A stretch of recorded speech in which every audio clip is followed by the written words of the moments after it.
ذلك هداف الفريق، سجل الهدف الاول او المقابله، يؤدي احسن مواسمه. أدي في احسن مواسم من بين نقاط حليميه. ربما في الموسم الفارط نقدر نقول لك بان ليلى حليميه في رابطه ابطال افريقيا الموسم الفارط لعب 8 مقابلات، كان عنده عده تمريرات في التنقيط دائما. نتكلم لك على نقطة. من اعلى نقطه كان ياخذها حليميه، حتى من جانب دقه التمريرات. ليلى في دقه التمريرات الحق من 72.2%، يعني من بين احسن الممررين اللي كانوا في الموسم الفارط في مولوديه الجزائر. هذه النقطه اللي تخلينا نتكلموا على حليميه كذلك. بدون نسيان محور دفاع كذلك بغزاله وكذلك عبدلاوي. الجهه اليسرى غياب خليف، لكن تعويضه ببقره راح يعطي قوه. وسط ميدان كذلك مثل ما تكلمنا، والهجوم اللي نتمنى ان شاء الله اليوم يكون اكثرهم استفاقه ان شاء الله. هذا ما نتمناه. نحاول ربط الاتصال طبعا. انيس مزيان مرحبا. نسيناك ونسيتنا. انيس مزيان ماذا لديك؟ مساء الخير إلى مساء الخير بضيوفك الكرام. والله تمنيت لو كانت الجماهير حاضرة، جماهير المولودية حاضرة في ملعب علي عمار، خاصة وأن المباراة مهمة جدا، مباراة في رابطة أبطال إفريقيا، والمولودية عندها قصة مع رابطة الأبطال، تريد العودة إلى الواجهة، تريد استعادة ربما السيادة القارية، تعيد أن تذكر جماهير الجزائر بالمجد القاري التي صنعته المولودية في وقت مضى. الآن مع طاقم فني جديد يقوده ماكوينا، وتكلمتم رفقة أمين بصغيرة حول هذا المدرب الذي يمتلك في جعبته الكثير من الأفكار، يريد أن يطبقها على أرض الواقع أمام منافس نادي فاصيل الليبيري. ربما سأركز على هذا المنافس بما أنكم تكلمتم حول نقاط ضعف وقوة المولودية، خاصة بوجود أمين بصغير في البلاطو. سأتكلم حول نادي فاصيل الليبيري الذي هو نادي فتي، تأسس سنة 2009، يمتلك لقبين فقط ليلى، لقب كأس ليبيريا سنة 2014 ولقب بطولة ليبيريا في موسم 2024-2025. هذا النادي الذي سجل 58 هدف في الموسم الكروي، فاز في 17 مباراة، تعادل في 5 وانهزم في 4 مباريات فقط طوال الموسم، ما يؤكد على أنه يمتلك منظومة دفاعية وليس دفاع. أمين يحبذ هذه الكلمة، منظومة دفاعية متكتلة هذا النادي، خاصة وأن المباراة تلعب بدون حضور الجمهور، ما يعني أن المولودية مجبرة على التركيز، مجبرة على استغلال أول ربع ساعة لتسجيل هدف أول، بما أن المباراة الذهاب انتهت بنتيجة سلبية ليلى، نتيجة مفخخة. نتمنى من أشبال المدرب ماكوينا أن يأخذوا بعين الاعتبار كل هذه المعطيات، ونتمنى من المولودية أن تحقق التأهل إلى الدور التمهيدي الثاني، ومن ثم نشاهد المولودية والشبيبة في دور مجموعات أعرق المسابقة القارية.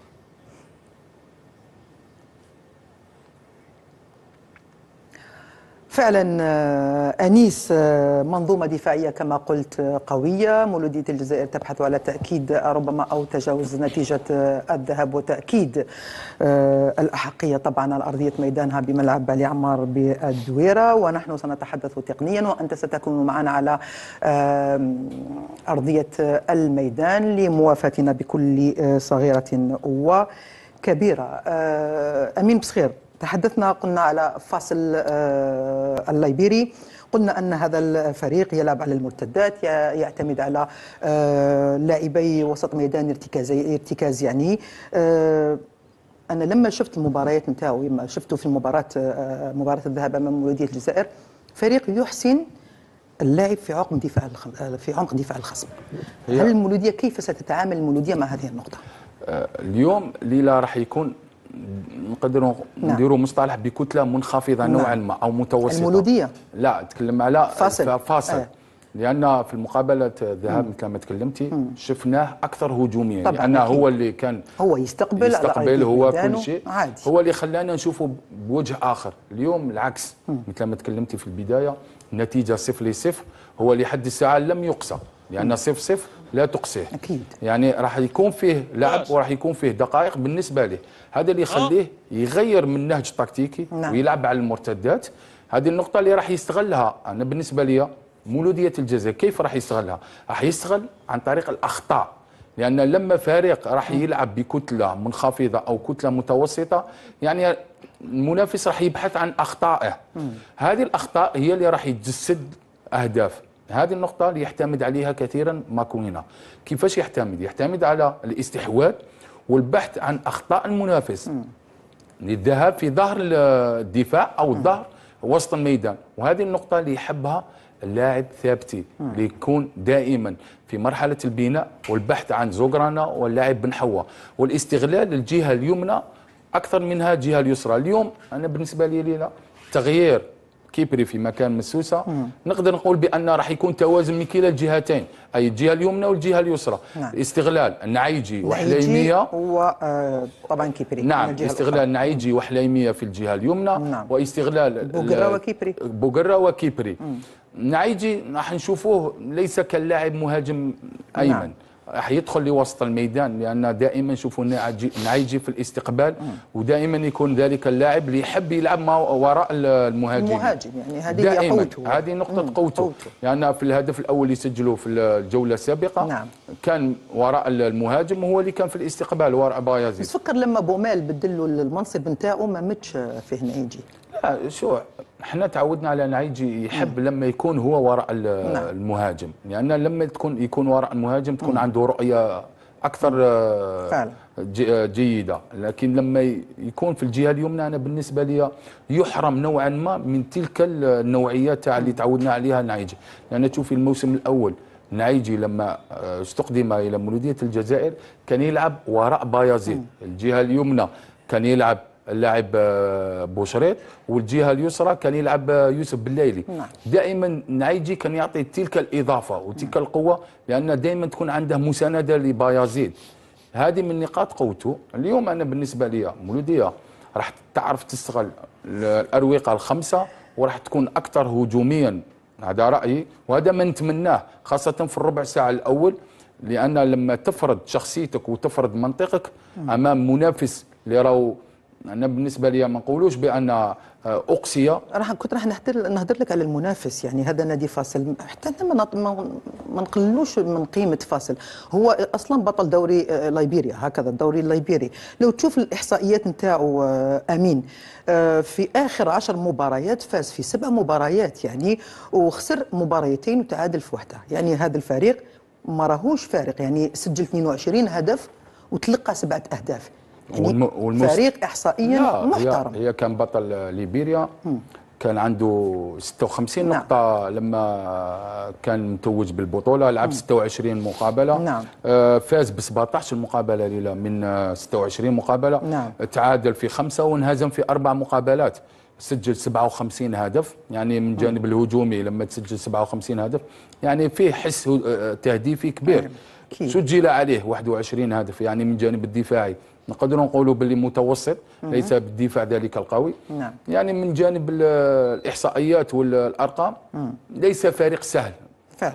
يعني فريق نقدر بأن عنده حساباته، حتى المنافس لما يكون ضده يحسب له 1000 حساب. طبعا شفناه في المقابلة الذهاب ضد مولودية الجزائر، حتى في المؤتمر الصحفي لما تكلم مدرب فاصل قال بأن في مقابلة الذهاب كانت عندنا فرصتين كنا قادرين نفوزوا بها تلك الفرصة، لكن أنا جد سعيد بالمردود اللي راهو يقدم فيه فريقي، خاصة من جانب الدفاعي اللي راهو قوي.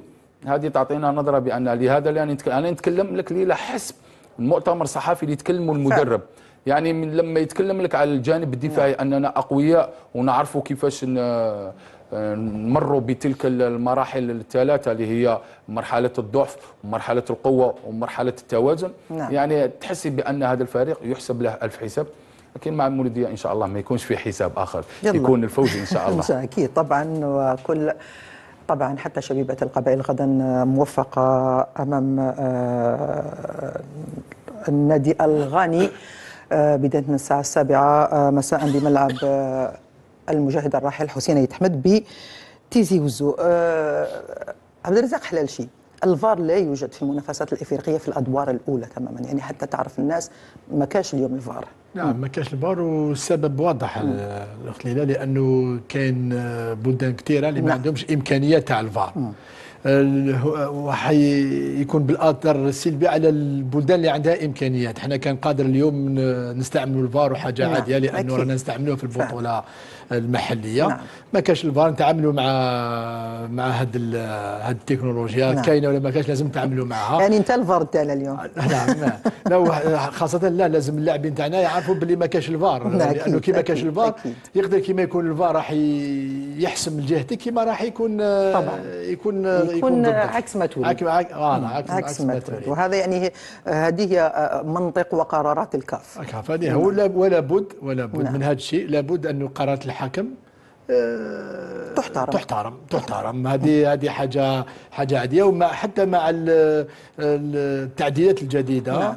في القانون رقم 3 في الفقره رقم 10 اللي يتكلم على نعم. قائد الفريق. نعم. اليوم الا قائد الفريق اللي عنده الحق يتكلم مع الحكم، ومش من الكلام ومنطقي جدا. نعم، وماهوش كلام، ماهوش احتجاج. يتكلم كلام فيخص بعض التوضيحات بين قائد الفريق والحاكم. انا هذا باش نقولوا باللي ولا لاعب عنده الحق انه يتكلم مع الحكم. واليوم رانا في منافسه دوليه، احنا ان شاء الله اللاعبين يركزوا الا على اللعب ويخليوا قرارات الحكم تحترم، ويخليوها اهل الاختصاص هما اللي يحكموا عليها. هذا طبعا ما نتمناه. امين بصغير موكوينه، يلا مدرب مولوديه الجزائر، شفنا في المباريات سواء في البطوله او في مباراه الذهاب من دوري ابطال افريقيا، شفنا ان هذا المدرب حسسنا وكانه كل مباراه مختلفه، كل مباراه لديها نهج، كل مباراه لديها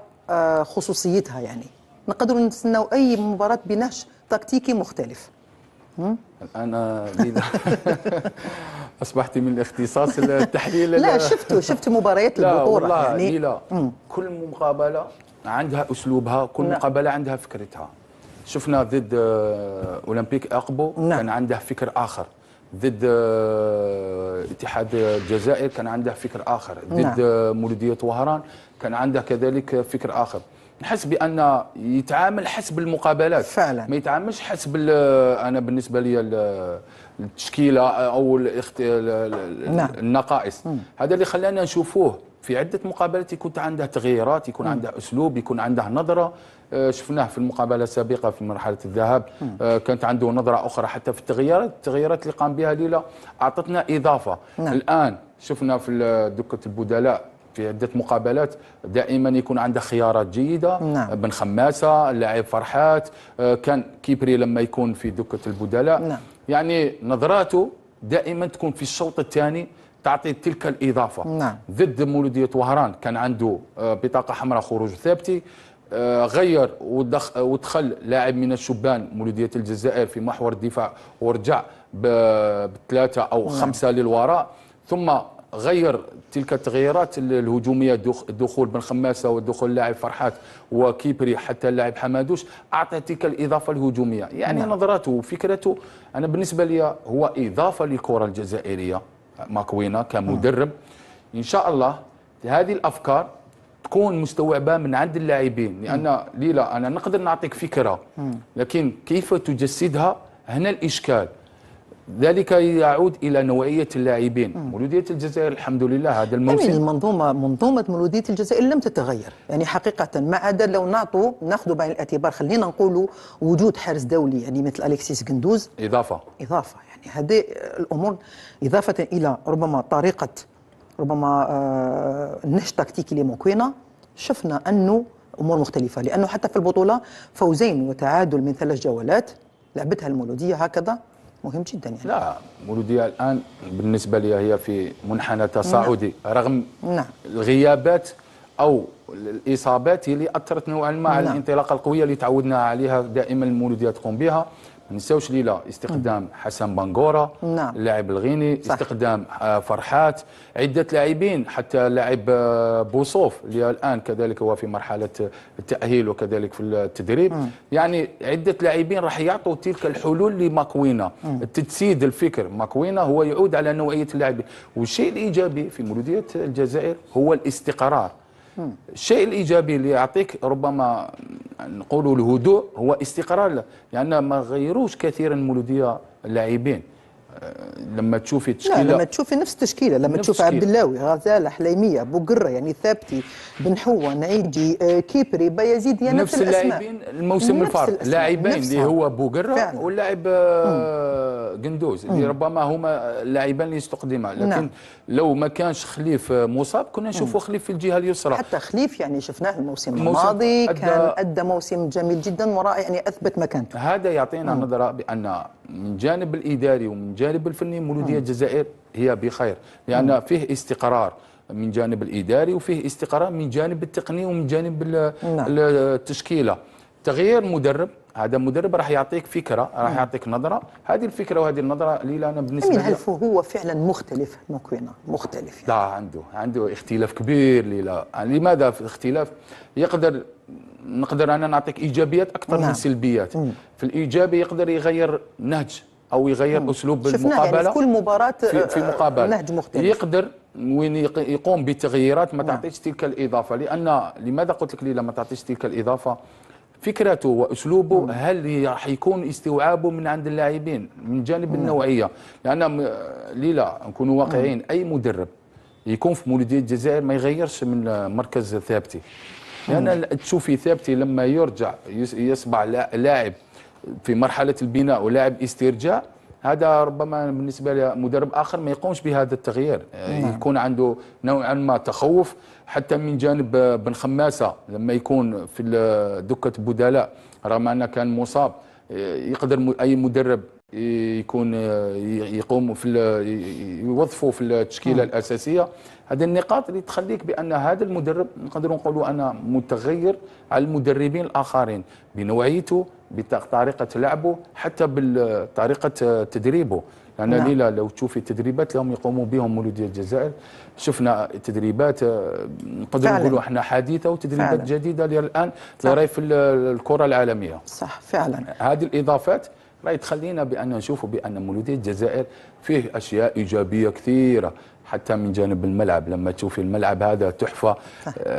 اول مقابله ضد مولوديه وهران كانت فيه مقابله جميله من كلا الطرفين، من جانب مولوديه وهران ومن جانب مولوديه الجزائر. هذه تعطيك وين تزيد تعمل وتكون عندك اضافه كبيره. طبعا في انتظار التحاق انصار مولوديه الجزائر بالمدرجات، وإحنا نطلب منهم أنهم يحافظوا على هذه الجوهرة، على هذا الملعب التحفة، لأنه فعلا جوهرة كبيرة. حتى ليلى كان بعد بقى فيه ما ننساوش ملعب حسين أيد حمد أيضا بتيزي وزو. يعني اليوم هذه مكاسب، يعني لما تكون في مكاسب احنا دورنا أننا نحافظوا عليها، يعني نهضر على المناصر، نهضروا علينا احنا إلى غير ذلك. لما ما تحافظش على هذه المكاسب اليوم راح تكون يعني خساره. حقيقه وهذا مكسب ومكسب مكسب للشباب اكثر منه شيء اخر، لانه شكون اللي يتوافد على الملاعب هذوما اكثرهم هما شباب، يعني لما يجوا يشوفوا ياخذوا راحتهم في ملعب كيما هذا ان شاء الله كامل نحتفظوا عليه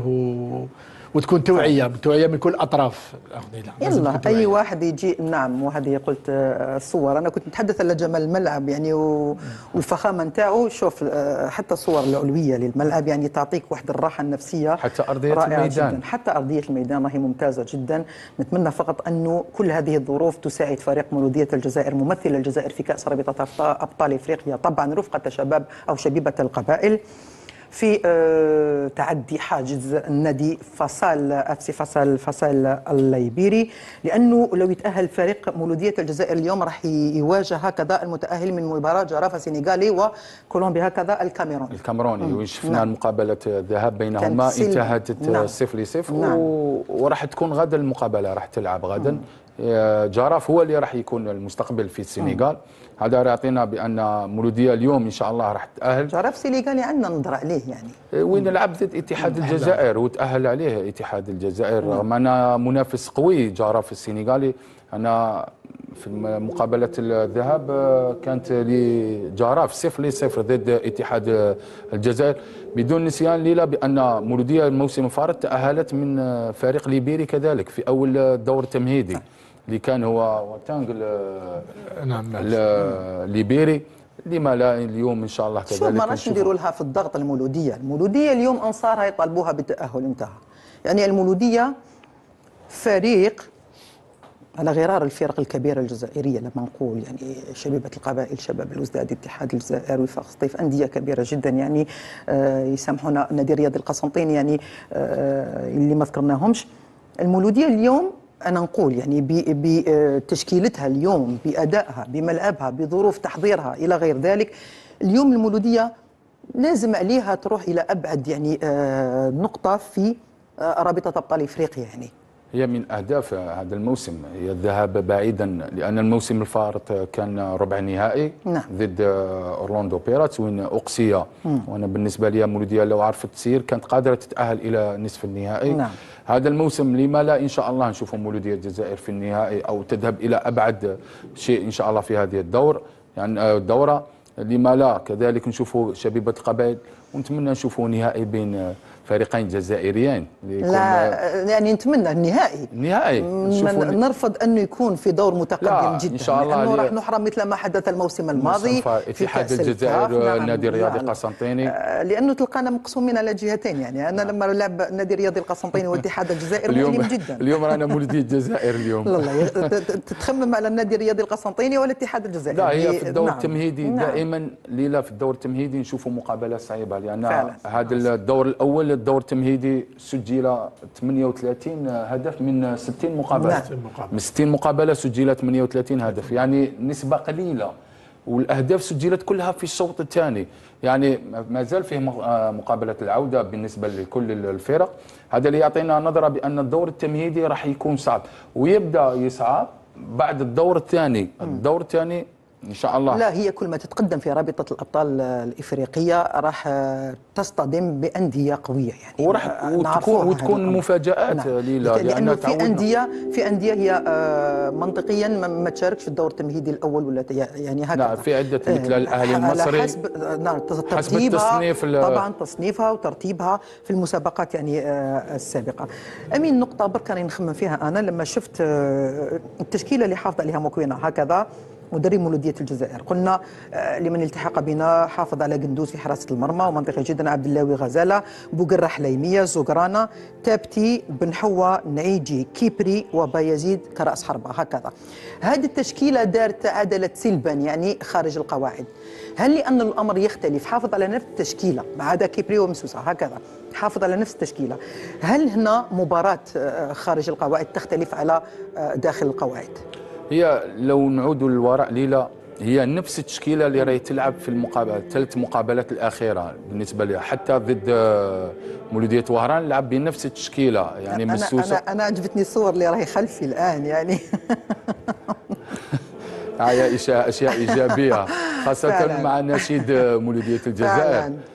لما تكلمنا على تشكيله نفس التشكيله في 3 المقابلات الاخيره ضد مولوديه وهران، ضد كذلك الفريق كأن الملعب زاد من صوت ضد كذلك النشيد الرسمي للمولوديه. نعم ضد فاصل في الذهاب واليوم، يعني في 3 مقابلات نفس التشكيله. هذا اللي يعطينا بان فيه انسجام داخل الميدان، فيه اشياء ايجابيه للمكوينه راهو يشوف فيها هو بالنسبه له خلاته بان يبقى بنفس التشكيله الاساسيه الا تغيير مسوسه. نرى معنا مسوسه في المقابلات السابقه انا ما شفتوش مسوسه. امين ماذا سيعطي كيبري ولم يعطيه مسوسه؟ الشيء اللي راح يعتمد عليه. نعم. لما تكلمت لك على الاجنحه من بين اسلوب لعبه في مرحله البناء. نعم. ماكوينا يحب يلعب في جهه. نعم. استدراج المنافس والذهاب الى الجهه الاخرى. الجهه الاخرى لماذا؟ للذهاب الى البحث عن 1 ضد 1. نعم. يعني من بين نقاط كيبري هي 1 ضد 1. 1 ضد 1 من هذه النقطة اللي يحبها كيبري كثيرا، هذا اللي ما استغلهاش مسوسة عدة مرات، لأن مسوسة 1 ضد 1 ما كانش يدير الفارق. كيبري 1 ضد 1 يقوم بالفارق، ثم يدخل إلى الرواق الداخلي، ثم يكون فيه استقبال من جانب بايزيد، نعيجي أو زوغرانا أو بن حوا يكونوا متقدمين نوعا ما. هذه النقاط اللي ربما خلات ماكوينا يغير ويدخل كيبري في الجهة اليسرى. يعني منذ موسم الفارق كيبري 1 ضد 1 دائما وين يقوم بالفارق، يعني هنا يدخل التفوق النوعي يخلينا نشوفوا كيبري اليوم اللي راح يعطي اضافه كبيره لمولوديه الجزائر. عكس مسوسه ما شفناش عده مرات، الا مره ضد اولمبيك اقبو وين مرر كره وسجل منها حليميه اللي ربما قام بفارق 1 ضد 1، لكن في المقابلات الاخرى ما شفناش مسوسه يعطي اضافه كبيره من الجهه اليسرى. قلت لي 1 ضد 1 هكذا، بصح لازم ناخذ بعين الاعتبار انه هذا الفريق يعتمد على المرتدات ايضا وانه يلعب في العمق. هو الان لماذا قلت لك يستدرج المنافس؟ لما تكون تلعب بكتله منخفضه او متوسطه، لما يكون الفريق المنافس في مرحله البناء، يعني مولوديه الجزائر لما يكون في مرحله البناء راح يستدرج ويفكك تلك الكتله للفريق المنافس ويخليه وين يخلي المساحات، تلك المساحات ماكوينه يحب وين يكون لاعبين المولوديه يكونوا اكثر ارتياحيه مثل كيبري، يعني 1 ضد 1 لما تكلمت لك، يعني ثابتي زوغرانا واللاعب بن حوا يكونوا في الجهه اليسرى، يكونوا في مرحله بناء او في استحواذ، يستدرجوا ذلك الفريق المنافس ويبحثوا على الكره المعاكسه للاعب كيبري يحب وين يكون ضد 1 ليتمك وين يكون التفوق النوعي. انا بالنسبه لي اليوم نظرتي اللي راح يدير اليوم الفارق هو اكثر هو اللاعب كيبري. لماذا؟ لان من نقطه قوه حسب مقابله الذهاب الجهه اليسرى بالنسبه للفريق فاصل تستغل كثيرا في الجانب الهجومي، لان المدافع الايسر يصعد كثيرا ويساند كثيرا الهجوم. اليوم ما راحش يكون هجومي لان راح يلعب خارج دياره، راح يكون اكثر دفاعي. هذه النقطه اللي راح يستغلها كثيرا اللاعب كيبري، لان لما اللاعب المنافس ما يكونش هجومي ويكون دفاعي راح تخلينا نشوفه كيبري هو اللي راح يتحكم في زمام الامور. امين، تحدثنا كامل عليهم، ما تحدثناش على بايزيد. اليوم كيف هو اليوم بايزيد؟ انا بالنسبه لي راح يكون اليوم لاعب محطه، رغم ان المورفولوجيه محور الدفاع الفريق المنافس قويه، وشفناه في مقابله الذهاب صراعاته كله فاز بها، راح يكون اكثر محطه. لماذا؟ لما تشوف فريق يلعب في عمق الدفاع وتشوف مرتد تعرف انه البنيه المورفولوجيه اللي عنده، لا هو من جانب مثل ما تكلمتي لي البنيه المورفولوجيه قوي كثيرا، خاصه في الصراعات، وخاصه 2 ارتكاز اللي تكلمتي عليهم في وسط الميدان، شفناهم دائما في الكره الثانيه دائما يكونوا حاضرين، لان لما تكون فيه صراعات هوائيه دائما في الكره الثانيه نلقاو 1 من 2 من الارتكاز، هذه من نقطه قوتهم. هذه النقطه اللي راح تخلينا بايزيد ما راحش يكون لاعب، انا بالنسبه لي اللي راح يلعب كثير راح يكون لاعب محطه، اي راح يكون في عنده صراعات كثيره. وبايزيد انا نحبه كلاعب اللي ربما نقدر نقولوا من اللاعبين اللي يعرف كيفاش يسرق الكره، يعني تكون عنده دائما قراءه جيده، لما قناص هذه النقطه اللي ربما تكلمتها، يعرف وقتاش يخرج وقتاش يكون في الاستقبال.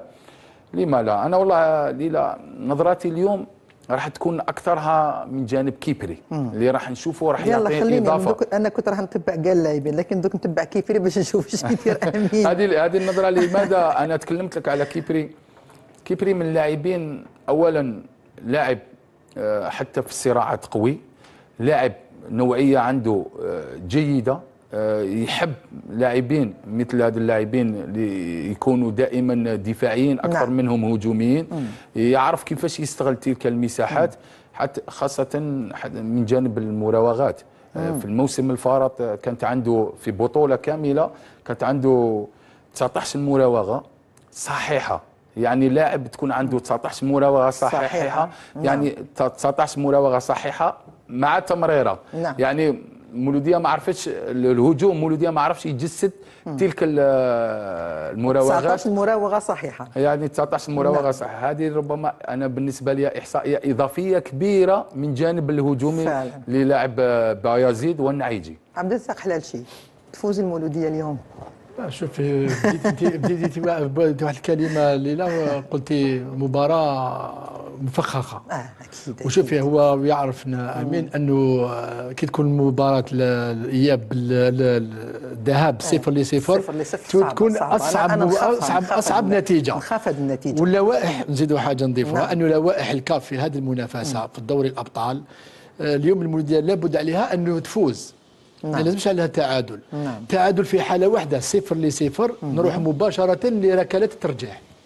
لا وجود لوقت اضافي. نعم. حبي يقول راح تكون عنده فرصه الفريق المنافس اكثر على المولوديه. صح. لانه المولوديه اليوم لازم عليها تفصل الامور في 90 دقيقه بفوز، لانه لو يكون اهداف من الجانبين ويكون تعادل، نعم. حتما راح يكون تاهل من نصيب اف سي فيصل، وهذا الشيء اللي من لا. لكن هذول لازم نتكلموا عليها الاخت ليلى. لا باش راح يحصل ان شاء الله احنا الشوط الأول راح لا امين، يحسم لكن بالفعل. الارقام اللي تكلمت عليهم فيما يخص طريقه اللعب المنافس ماهوش سهل، وحنا نتمناو ان شاء الله انه المولوديات تسجل في اول ايجابيه تتاهل. خلينا نروح مباشره طبعا يزيد الى الفواصل الاشهاريه هكذا، وبعدها مباشره الى الزميل علي جعفر للتعليق على مجريات الشوط الاول، ونلتقي بعدها.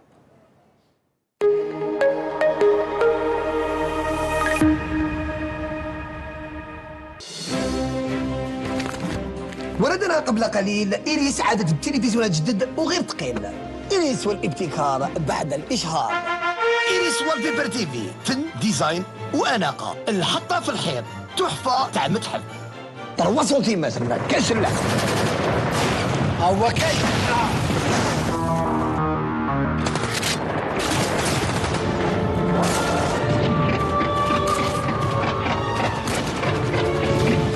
سكر وكاتر تاع إيريس ما من وكاس.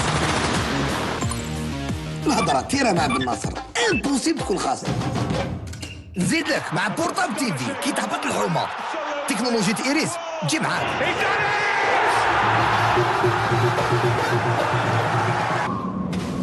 ولا فين في الصحراء ويمشي حتى في البحر. بيان سور باتري.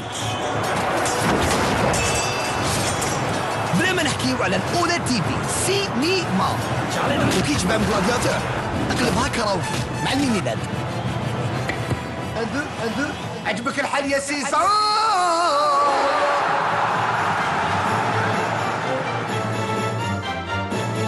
نورمالمون كون فهمتوا الاغنيه، إيريس يبقى هو الاول في لينوفاسيون.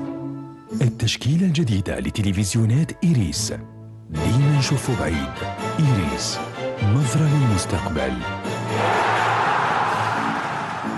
إيريس، علامة الجودة.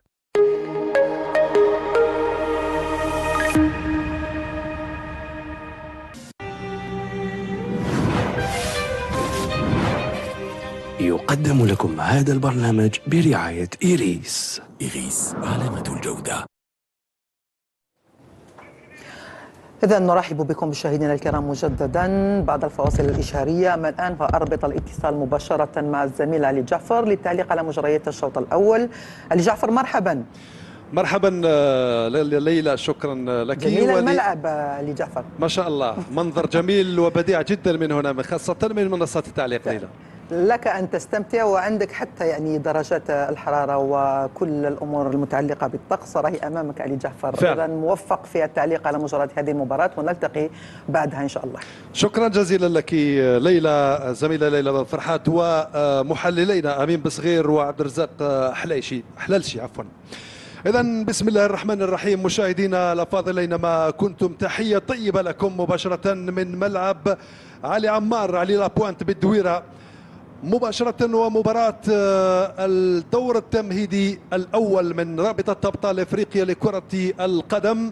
إياب هذا الدور هنا بهذا الملعب بين مولودية الجزائر ونادي اف سي فاصل اللايبيري بطل لايبيريا. مباراة من المنتظر أن تقول فيها المولودية كلمتها من أجل المرور نحو الدور المقبل والتقدم في هذه المنافسة التي غابت عن خزائن الفريق بعدما كان أول فريق جزائري يتوج بها سنة 1976. المولودية إذن على موعد مع صافرة انطلاق مباراة الإياب في مباراة مفخخة إن صح التعبير، باعتبار نتيجة مباراة الذهاب انتهت دون أهداف، 0 مقابل 0، ما قد يستغله الفريق المنافس فريق اف سي فاصل اللايبيري من أجل أن يحقق أو يعمل على المباغتة مثل ما قال مدربه البوسني أمير ألاجيك 65 سنة.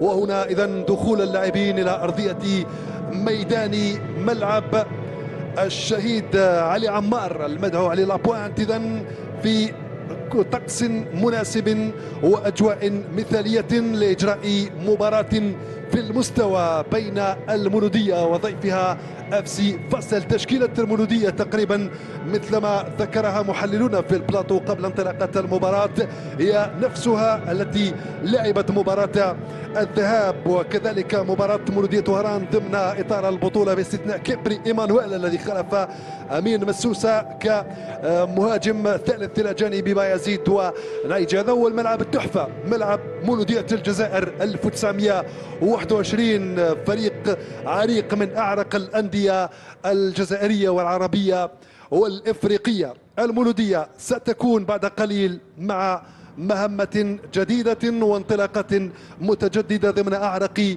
وأمجد البطولات الإفريقية.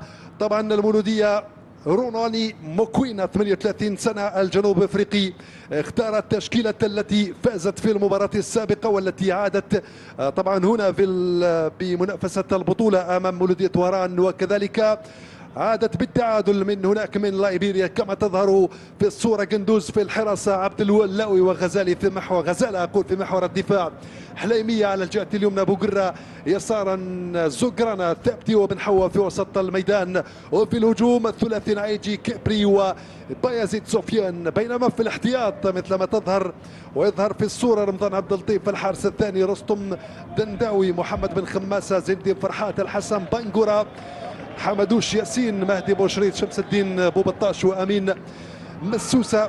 وهنا طبعا رباعي التحكيم في مباراة اليوم كما يظهر في الشاشة من خلال المباراة التي نتمنى أن تسودها الروح الرياضية مثلما تبدو في هذه البداية وفي هذه الانطلاقة بين قائدي الفريقين. طبعا فريق FC فاصل بطل لايبيريا الموسم الفارط والذي ابتعد ب 12 نقطة كفارق بينه وبين الوصيف في بطولة الموسم الفارط. حل بالجزائر قبل 4 أيام، خاض 4 حصص تدريبية بينها واحدة هنا بالملعب الرئيسي لملعب الشهيد علي لبوانت علي عمار. طبعا الفريق الذي يريد طبعا ويفكر في المباغتة وفي تحقيق التأهل يعرف ويدرك بأن النتيجة مفخخة وبأن كل شيء ممكن في مباريات كرة القدم. طبعا منظر جميل جدا، منظر يخصه فقط وينقصه جماهير المولودية الغفيرة التي عودتنا على الأهازيج وعلى صنع لوحات جميلة جدا تضاهي جمالية وتحفة هذا الملعب. هنا أيوب غزالة مع رضا حليمية، طبعا دفاع المولودية ومنظومتها الدفاعية التي تنطلق من الرباعي غزالة، عبد الله وحليمية وبوقرة، في غياب طبعا خليف مروان بالإضافة إلى محمد ساليو بانجورا ومنزلة. ثلاثي غائب من هذه المباراة، هذا هو القائد كارانغار زهران طبعا الذي سيقود تشكيلة نادي FC فاصل التي أقحمها المدرب أمير ألاجيك 65 سنة، المدرب البوسني. صفاج في الحراسة، تيتوس سولومون، وكذلك جاكوب كارانغار زهران، تيو نيمبيلي، فيكتور منصري وموتون سايو. هذا هو حكم المباراة الذي سيعطي إشارة الانطلاق بعد قليل. مشاهدينا الأفاضل المتابعين الكرام عبر القناة السادسة للتلفزيون الجزائري، الكرة بين أرجل لاعبي نادي فاصل اللايبيري، والمباراة انطلقت الآن في تمام الساعة 8 بتوقيت الجزائر هنا بملعب علي لابوانت. الكرة إلى التماس مباشرة من هناك لمصلحة المولودية في هذه البداية، ومن جانب محمد رضا حليمية. محمد رضا حليمية في تنفيذ التماس مباشرة، محاولة الضغط من قبل عناصر نادي FC فاصل. الحذر سيكون مطلوبا، الحذر سيكون مطلوبا في هذه البداية. الحذر طبعا سيكون مطلوبا قلت في هذه البداية. كرة من هناك لمصلحة نادي FC فاصل مشات إلى التماس. مساء الخير علي. أنيس مزيان، مرحبا بك وأهلا وسهلا. ستكون معنا طبعا كالعادة على خط التماس لإفادتنا بكل التفاصيل على الدكتين. مرحبا أنيس. مساء الخير علي، مساء الخير مشاهدينا الكرام. إن شاء الله نشاهد مباراة تليق بسمعة المولودية الراغبة في الوصول إلى أبعد نقطة ممكنة في أعراق المسابقة القارية. علي، نذكر بالطاقم التحكيمي في هذه المباراة الذي يقوده الحكم النيجيري جوزيف أودي كحكم أول، المساعد الأول عبد المجيد أولايد، والمساعد الثاني محمد ياكوبو، طاقم تحكيمي من نيجيريا. علي، شكرا جزيلا لك أنيس مزيان على هذه الإضافة. إذن المباراة في بدايتها الدقيقة الثانية، وهنا طبعا كيبري من جانب المولودية، كيبري الذي خلف أمين مسوسة مقارنة بالمباراتين السابقتين. نفس التشكيلة دخل بها مثل ما ذكرت المدرب رولاني موكوينا، المدرب الجنوب أفريقي الذي درب سان داونز وأورلاندو بيراتس وأندية أخرى من جنوب أفريقيا. هذا هو المدرب البوسني. في المقابل من ذلك كامير لاجيك 65 سنة، يدير الفريق منذ الموسم الفارط وحقق معه لقب بطولة لايبيريا. في وسط الميدان هذه الكرة من جانب فيكتور مصاري، محاولة من هناك. الحذر مطلوب، قلت الحذر مطلوب، قلت في هذه البداية. العربي ثابتي يلا هدأ اللعب، محاولة لإخراج الكرة بصعوبة كبيرة في هذه البداية، ضغط كبير ومحاولة لافتكاك الكرات وللمباغتة منذ البداية. العربي ثابتي ما يوصلش الكرة إلى كيبري إيمانويل، ومشات إلى التماس عن طريق الظاهر في الصورة تيو نيميلي ودكة بدلاء وطاقم العارضة الفنية لفريق مولودية الجزائر. تركيز كبير في هذه البداية. الحذر مطلوب قلت، والتساهل غير مطلوب تماما، والاستصغار. طبعا فريق يشارك للمرة الأولى في دوري الأبطال، توج بأول بطولة لايبيرية له الموسم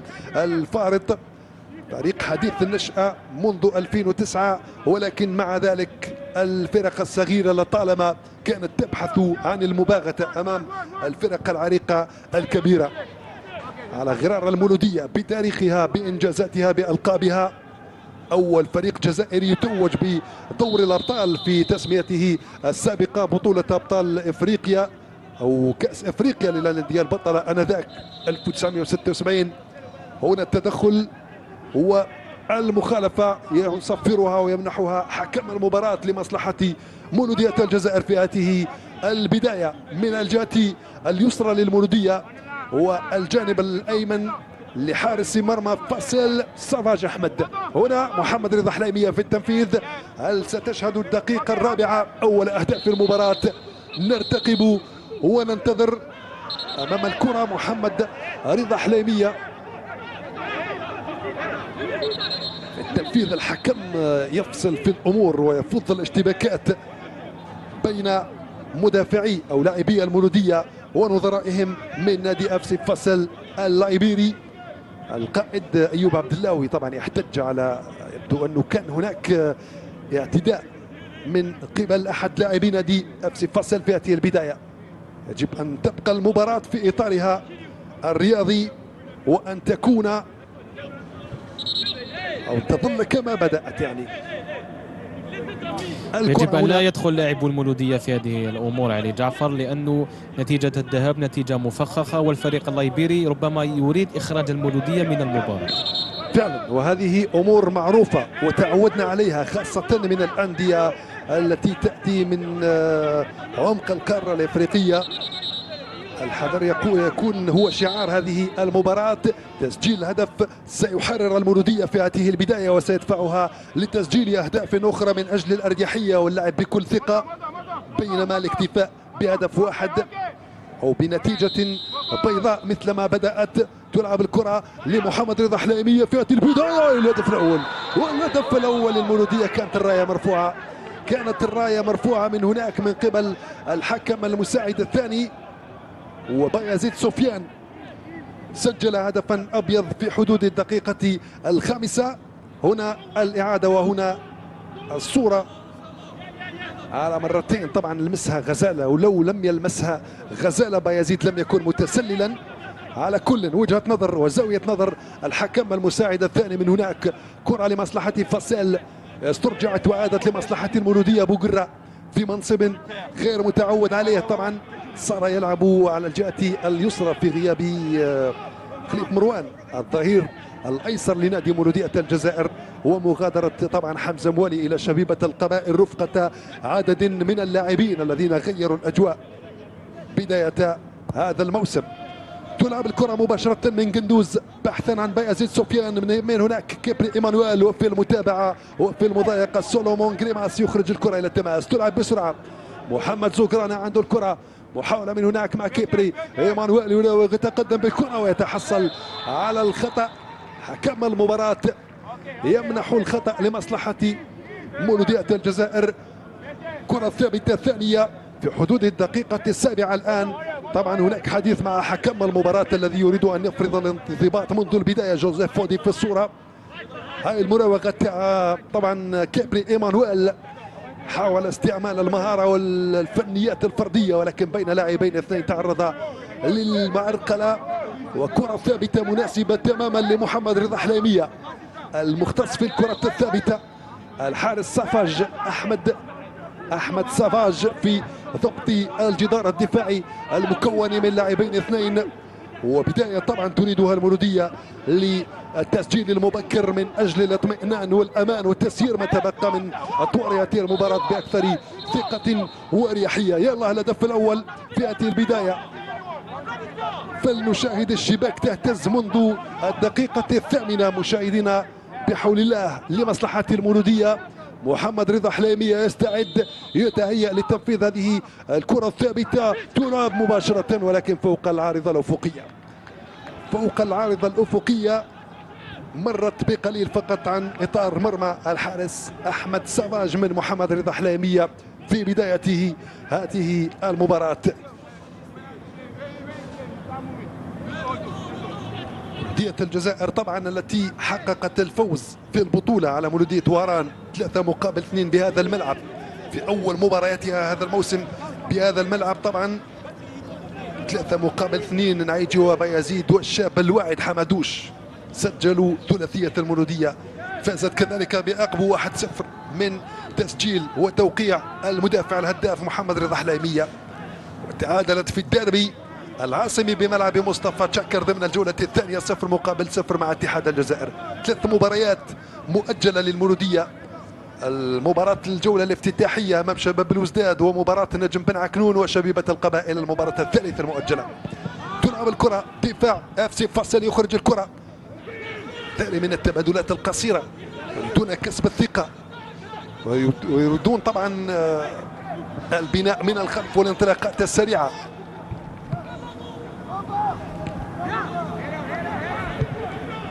لعبت لمصلحة المولودية، قطعت من بايزيد، انطلق بايزيد ينتظر المساندة يستعمل المراوغة ولكن الدفاع فطن وحذر في هذه الكرة. عادت لمصلحة المولودية ثابت العربي، عاد بها مباشرة للقائد أيوب عبد اللاوي. العربي الثابت من جديد لغزل. أيوب يبحث من هناك عن تحويل وتغيير المسار إلى الجهة اليمنى، يفضل العمق من بن حوا. رجعت له من جديد ثابت العربي في وضعية التنسيق والاسترجاع والارتكاز. خطفت وقطعت وعادت لمصلحة فريق FC فاصل. بسرعة تعود للمولودية جزائرية الكرة في وسط الميدان. ثابت العربي في التنسيق من الخلف في البناء. محمد زوكرانا وصلته الكرة. محمد زوكرانا يبحث عن المكان المثالي، يفضل التنسيق والبناء من الخلف وتنظيم الحملات وتنظيف اللاعب من الخط الخلفي. أيوب عبد اللاوي الآن في عمق الميدان، ترجع من هناك لأيوب غزالة. وصلت لأيوب غزالة معه محمد رضا حليمية في عمق الجهة اليمنى. يفضل دائما أمام التكتل الدفاعي كبير لفريق FC فاصل في هذه البداية. محمد زوكرانا والكرة مشات مباشرة إلى التماس لمصلحة نادي FC فاصل في هذه البداية. قلت فريق حديث النشأة، تأسس في سنة 2009 فقط. توج بلقب كأس لايبيريا في 2014 وتوج بالبطولة لأول مرة في تاريخه ببطولة لايبيريا 2024-2025. طبعا بطولة لايبيريا لم تنطلق بعد، من المقرر أن تنطلق في 5 أكتوبر الداخل. هنا الكرة للمولودية، محمد رضا حليمية في التوزيع بطريقة ممتازة للحارس بصعوبة. حارس المرمى أحمد صفاج بصعوبة يبعد الكرة ويخرجها إلى الركنية الأولى لمصلحة مولودية الجزائر. هذه هي توزيعات محمد رضا حليمية من الخطورة بمكان وفي الاقتناص وفي الانتظار. كيبري إيمانويل في الزاوية المقابلة، 0-0 بعد مرور 11 دقيقة، ودخلنا الآن الدقيقة 12 مشاهدينا الأفاضل متابعينا الكرام عبر القناة الشبابية السادسة للتلفزيون الجزائري. الدور التمهيدي الأول لدوري أبطال إفريقيا، مباراة الإياب تلعب الكرة في القائم الثاني، الدفاع بنفس الطريقة، الحارس بالمقبض وباللكمة يخرج ويبعد الكرة، وحذاري من المرتدات، حذاري من الكرات المعاكسة. لعبت من هناك، وصلت بطريقة ممتازة، عود إلى الخلف، محمد زوكرانا ينقل ويغير جهة اللعب إلى أيمن بوقرة، عادت لأيوب غزالة، التبادلات القصيرة من هناك، محاولة اختراق كل الجدارين الدفاعيين لفريق FC فاصل. فريق يعني إحصائيات مقبولة ومميزة في بطولة الموسم الماضي. هنا الكرة التسديدة والدفاع، الدفاع بواسطة تيتوس يخرجها وتعود من جديد لمصلحة نادي FC فاصل. المتابعة والضغط من عناصر المولودية، ولكن مع ذلك الحذر في الخط الخلفي من المرتدات والكرات المعاكسة. قلتها وأعيدها أنه مباراة مفخخة، مباريات من هذا النوع تلقي هدف سيجعلك تجري خلف المعادلة النتيجة ثم خلف البحث عن الفارق في الأهداف. وللعلم طبعا دوري أبطال إفريقيا والمنافسات الإفريقية لا تزال تحتسب الهدف خارج القواعد بهدفين. عربي ثابت من هناك في التنسيق، تصل في الجهة اليمنى، حاول لي طبعا الكرات العميقة البينية، ولكن جاكوب سيل كان في المكان المناسب. تيو نيملي يفتك منه الكرة وارتكاب الخطأ على سفيان بايزيد. سفيان بايزيد الذي يريد أن يقول كلمته هذا الموسم، سواء في الرابطة المحترفة أو في دوري الأبطال. المولودية حاول هنا كرة أخرى داخل،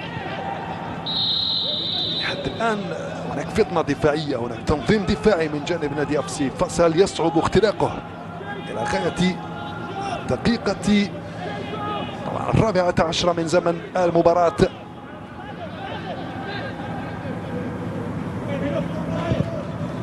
كرة طويلة إلى منطقة المولودية، أيوب عبد اللاوي يبعد الخطر، تعود مباشرة إلى جاكوب سيل، إلى التماس من هناك في الجهة اليسرى لمصلحة نادي FC فاصل.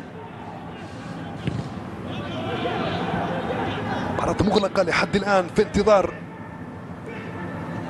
موغة ممتازة، تمكن من المرور، البحث عن العمق عن سفيان بايزيد، ولكن الدفاع بواسطة تيتوس يخرج الخطر مثل ما جاءت في وسط الميدان.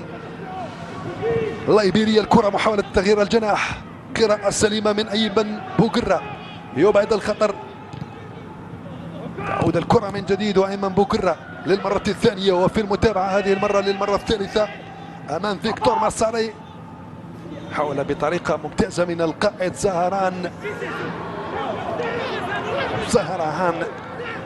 كارانجار في الصورة رقم 10، قائد الفريق من جانب FC فاصل النيجيري أو اللايبيري عفوا. تلعب الكرة من حوا، وصلت هذه الكرة أمام نايجي، من هناك يفضل الجهة اليمنى لحليمية، بحث عن نايجي ولكن قطعت منه الكرة ومشات إلى التماس. ربع ساعة لعبناها لحد الآن مشاهدينا الأفاضل المتابعين الكرام، 0-0. المولودية تحاول ونادي FC فاصل يغلق كل المنافذ. محاولة أخرى، الاعتماد على التوزيعات والتمريرات القصيرة. العربي الثابت يعود إلى أيوب عبد اللاوي في الخط الخلفي، تصل بطريقة ممتازة ناحية أيوب عبد اللاوي أو حليمية محمد رضا، إخراجه بعد الخطر. العربي الثابت يسترجع الكرة، ثم أيمن بوقرة بعد صافرة حكم المباراة النيجيري جوزيف أودي لا يجب الوقوع في فخ الاستفزازات. علي. نعم أنيس. المدرب ماكوينا هو والطاقم الفني للمولودية هم من طلبوا من أيوب عبد اللاوي توقيف المباراة، لأنه يعني حسب الطاقم الفني للمولودية فيه لاعب من نادي فاصيلة الليبيري غير مدرج في القائمة ويشارك أساسيا. على كل حكم المباراة إن تأكد من الأمر.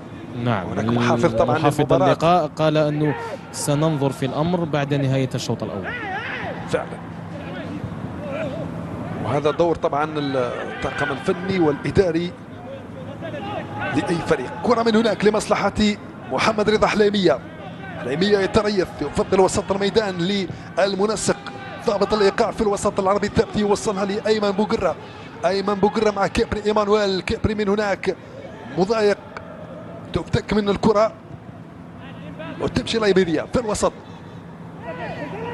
محاولة للبناء، لم يتمكن لاعبو فريق اف سي فاسل من المرور بالكرة، من التدرج بالكرة باستثناء الكرات الهجمات المعاكسة. تلعب من هناك لتيو نيميلي، محاولة للمرور بطريقة ممتازة، يتمكن من توزيع هذه الكرة ولكن إلى 5 أمتار و50 ولم نشاهد تماما بتاتا منذ البداية الحارس أليكسيس قندوز المرتاح تماما، الذي نتمنى له دوام الراحة في هذه المباراة. في وقت المدرب ماكوينا طلب من كيبري التوغل والدخول إلى العمق وعدم الاكتفاء يعني باللعب على الجهة اليسرى. نعم فعلا، يجب الضغط، يجب تشكيل الكثافة الهجومية أمام منطقته، أمام مرمى الحارس أحمد سافاج. لعبت الكرة بايزيد، وصلت من هناك لكيبري اللي دخل فعلا في العمق، قطعت من بوقرة، عادت من زوكرانا، وصلت من هناك لحليمية. حليمية وصلت الكرة من هناك، حليمية بتوزيعاته يتمكن من التبادل مع النعيجي وإلى الركنية لمصلحة مولودية الجزائر بعد مرور 18 دقيقة. والكرة الثابتة، هذه الكرة الثابتة هل ستكون المفتاح؟ هل ستكون المفتاح وهل ستكون الحل من جانب فريق مولودية الجزائر؟ هذه المرة على الجهة اليمنى للمولودية، في المرة السابقة كانت من الجهة اليسرى، فهل ستكون هذه المرة كرة بن حوا مثالية في رأس أحد المدافعين أو المهاجمين؟ أسامة بن حوا في تنفيذ الكرة في القائمة الأول، الكرة ممتازة على الهدف الأول، والهدف الأول يا سلام يا سلام يا سلام. أيوب عبد اللاوي، القائد أيوب عبد اللاوي يفتتح مجال التهديف في الدقيقة 19 من زمن المباراة. مثل ما ذكرتها ومثل ما قلتها، الكرة هذه المرة منفذة من أسامة بن حوا إلى رأسه وإلى رجل القائد أيوب عبد اللاوي، يضعها في الشباك للمرة الأولى في المباراة، وسيكون هدف تحرير اللاعبين وهدف فتح اللعب من جانب المولودية. 1-0. شاهد المتابعة، شاهد الإصرار على التسجيل بيمينية وبالرجل اليمنى لأيوب عبد اللاوي، يضعها في الشباك للمرة الأولى في المباراة لمصلحة المولودية. 1-0 لمولودية الجزائر، وهذا هو الهدف الذي انتظرناه ل19 دقيقة كاملة من هذه المباراة. في وقت المدرب ماكوينا طلب بتسجيل الهدف في أول ربع ساعة، يعني جاء الخبر السار. جاء الخبر السار في الدقيقة 19 أنيس. 1-0 للمولودية، لا بأس أن يتأخر الهدف ل5 دقائق أو 4 دقائق. المهم أن الآن تلعب المولودية بأكثر ثقة وأكثر اندفاع للأمام، ولكن بأكثر حذر وأكثر تركيز. الكرة لمصلحة نادي اف سي فاسل، لعبت في عمق الميدان، محاولة للاستدارة بالكرة، المتابعة 1 على 1. ماتو سايو من هناك، محاولة للمرور أمامه أيمن بوقرة. فطن وحاذر أيمن بوقرة، فطن وحاذر أيمن بوقرة، ويتحصل على الخطأ لمصلحة دفاع فريق مولودية الجزائر في الدقيقة 20. 1-0 مشاهدينا الأفاضل المتابعين الكرام. أيوب عبد اللاوي في الدقيقة 19 أثر متابعة لكرة ركنية منفذة من بن حوا. والدقائق القادمة يجب أن تكون اندفاعا نحو الأمام ومحاولة لتسجيل الهدف الثاني ولتحرير يعني طريقة اللعب وانطلاقة جديدة لمصلحة مولودية الجزائر. أليكسيس قندوز يعيد الكرة إلى منطقة FC فاسيل. الصراع الثنائي من هناك، ارتكب طريقة ممتازة بن حوا، وصلت لنعيجي زكريا في محاولة للمراوغة، يعود إلى الخلف لحليمية محمد رضا. حليمية مع ثابتي العربي يتريث. غزالة لثابتي العربي، يتنقل يمينا ويسارا، ينسق بين الخطوط، وكل الكرات تمر على العربي ثابتي. كرة لغزالة، أيوب يطلب من زملائه الدخول في العمق.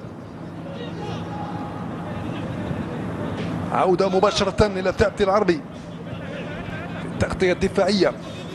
أيوب عبد اللاوي لثابتي من جديد، محاولة التقدم من جانب عناصر FC فاسيل، محاولة افتكاك كرات في العمق بطريقة ممتازة. ثابتي بطريقة ممتازة، يا سلام، محاولة أخرى للهدف الثاني، ولكن قطعت الكرة وعادت للمولودية من جديد. يا سلام، الكرة من هناك من كابري، والدفاع يخرجها إلى التماس من جديد لنادي مولودية الجزائر. تلعب بسرعة، طريقة ممتازة، يتمكن من المرور، يدخل داخل منطقة الجزاء. يا سلام، حكم المباراة في المتابعة. ماذا هناك الحكم كان في المتابعة والتماس لمصلحة نادي FC فاسيل. وسلامات على كيبري إيمانويل، سلامات إن شاء الله على كيبري إيمانويل. ربما التدخل كان واضح على كيبري في هذه اللقطة عالية، في انتظار الإعادة مع الزميل المخرج يزيد بالكوت والفرقة التقنية. وشاهد كيف دخل، كيف حاول المرور، وهنا طبعا كان هناك ضربة في الرجل، هذه ضربة في الرجل وليست في الكرة من المدافع سولومون غريماس. شوف لنا اللقطة كانت بوضوح حقيقة كيبري إيمانويل، ولكن حكم المباراة قرر غير ذلك، خاصة مع غياب تقنية الفار في الأدوار التمهيدية. غياب تقنية الفار في الأدوار التمهيدية ستكون يعني على كل لن تكون بحول الله مؤثرة كثيرا، وستحسمها المولودية في فوق أرضية الميدان، ومن دون حاجة للعودة إلى التقنية. هاي كرة الهدف الركنية، المتابعة الأولى بالرأس من عبد اللاوي، والثانية رجعت له برجله اليمنى وضعها في الشباك، لم يترك أي فرصة للحارس القائد أيوب عبد اللاوي الجرينتا. والفرحة الخاصة بطريقته أمام الحارس أحمد سافاج الذي لم يشاهد الكرة إلا وهي في الشباك. ثابتي العربي في الاسترجاع، يعود مباشرة إلى غزالة بدوره لأليكسيس قندوز، يخرجها مباشرة إلى منطقة نادي FC فاسيل. يجب وضع الكرة في الأرض. زوكرانا تعرض هو الآخر لضربة من الخلف. سلامات إن شاء الله محمد زوكرانا،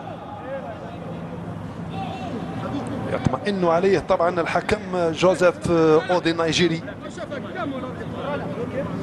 حكم جد متساهل مع تدخلات نادي فاسيل العالية، المرة الثانية على التوالي.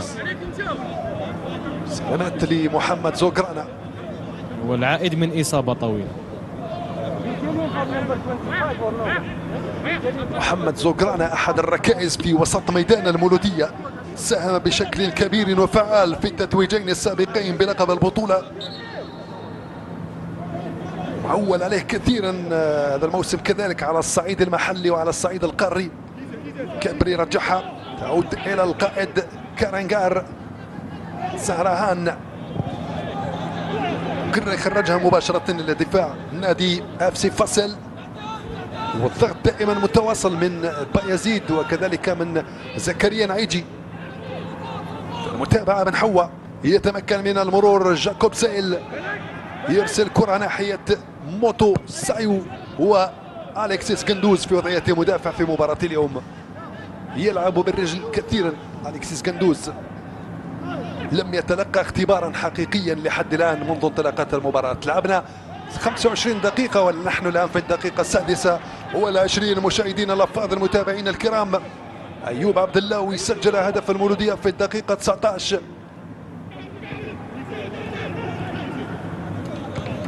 المولودية الآن في حاجة لتسجيل هدف ثاني حتى ترتاح وتلعب بأكثر ثقة. أذكر بأن مباراة الذهاب انتهت دون أهداف 0-0، وبالتالي النتيجة مفخخة، وتسجيل هدف مباغت من جانب نادي FC فاصل قد يربك المولودية. ارتك بطريقة ممتازة من كيبري ناحية نايجي، رجعت له كيبري داخل منطقة الجزاء. كيبري محاولة لتوزيع الكرة، ترجع لبايزيد التسديدة ولكن التوزيع، ولكن الدفاع يخرج الكرة بواسطة سولومون. حكم المباراة هل سيوقف اللاعب بسبب الاحتجاج الذي تقدم به الطاقم الفني والطاقم الإداري للمولودية؟ فيه لاعب رقم 25 غير مدرج في القائمة الأساسية لنادي فاصل الليبيري، يعني يتم النظر في هذه سيتم معالجة هذا الاحتراز الإداري الذي قدمته المولودية أنيس. والحديث مع القائدين أيوب عبد اللاوي وكارنجار سهرهان في الصورة رقم 10. حديث بين القائدين أو حديث مع القائدين كيف سيكون القرار. أمور يعني في هذا المستوى، أعرق المنافسات الأفريقية دوري أبطال إفريقيا، حقيقة أمر يدعو للغرابة والاستغراب.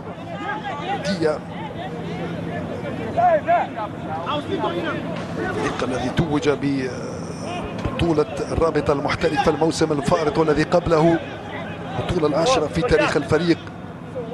صراحة أمر غريب، حتى نادي إدارة نادي فاصل الليبيري عوض أن تجد حل لهذه الأمور تحتاج على الحكم لأنه أوقف المباراة. مدرب موكوينا طبعا يتواصل عن بعد مع الطاقم الإداري، لأنه محافظ المباراة الذي يظهر في الصورة بالبدلة يريد أن يضبط الأمور في حضور القائدين مع حكم المباراة النيجيري جوزيف أودي قبل استئناف الأمور وقبل استئناف اللعب. كيف ستسير الأمور وكيف ستؤول هذه الحالة؟ يكون ربما بعد نهاية الشوط الأول سنعالج الأمور. محافظ المباراة الذي يبدو في الصورة. نعم، حكم المباراة يتكلم مع الطاقم الإداري لنادي فاصل الليبيري. أمور يعني تحدث مع أندية، أمور إدارية كان من المستوجب النظر فيها قبل بداية المباراة. دوار الإداريين الأمناء العامون خاصة بالدرجة الأولى يكلفون بالأمور الإدارية للأندية.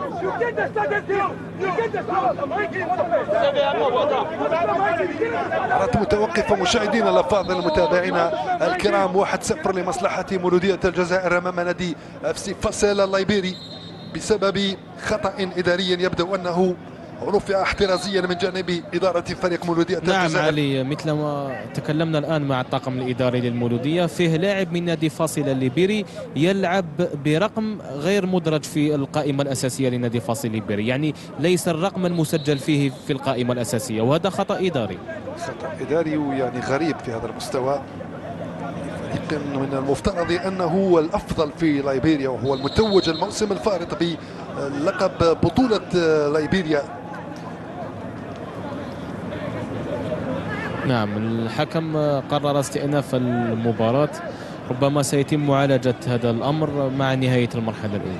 على كل هي فواصل وأقواس نفتحها هي أمور تحدث في الأندية الأفريقية. طبعا كنت سأقول بأنها فواصل وأقواس نفتحها دائما حينما يتعلق الأمر بمنافسين من القارة الأفريقية، من عمق القارة الأفريقية.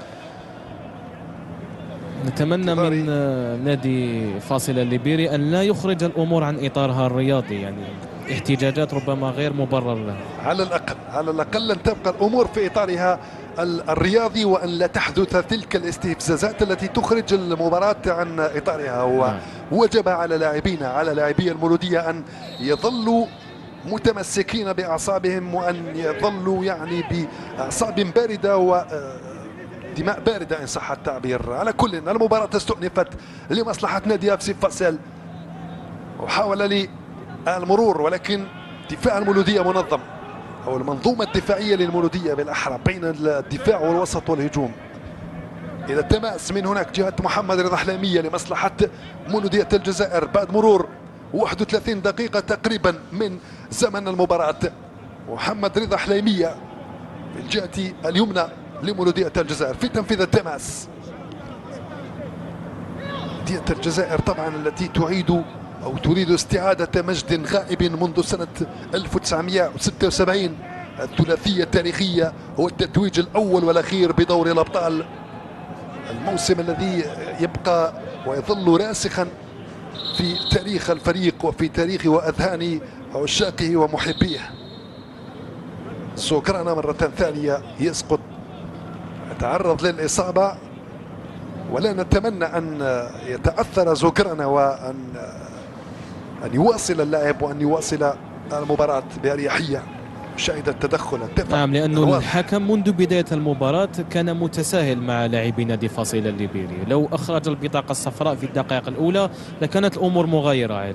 صحيح، تساهل وغض الطرف عن الكثير من الدفاعات والخشونة المسجلة الواضحة من قبل لاعبي FC فاصل.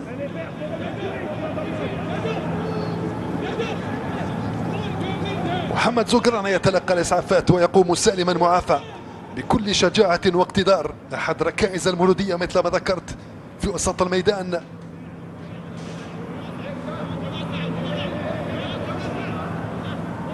مولودية الجزائر بمعقلها الجديد وملعبها المميز والتحفة الفنية الرياضية الجميلة، أحد الصروح الجديدة التي أضيفت إلى قائمة الصروح الرياضية الجزائرية.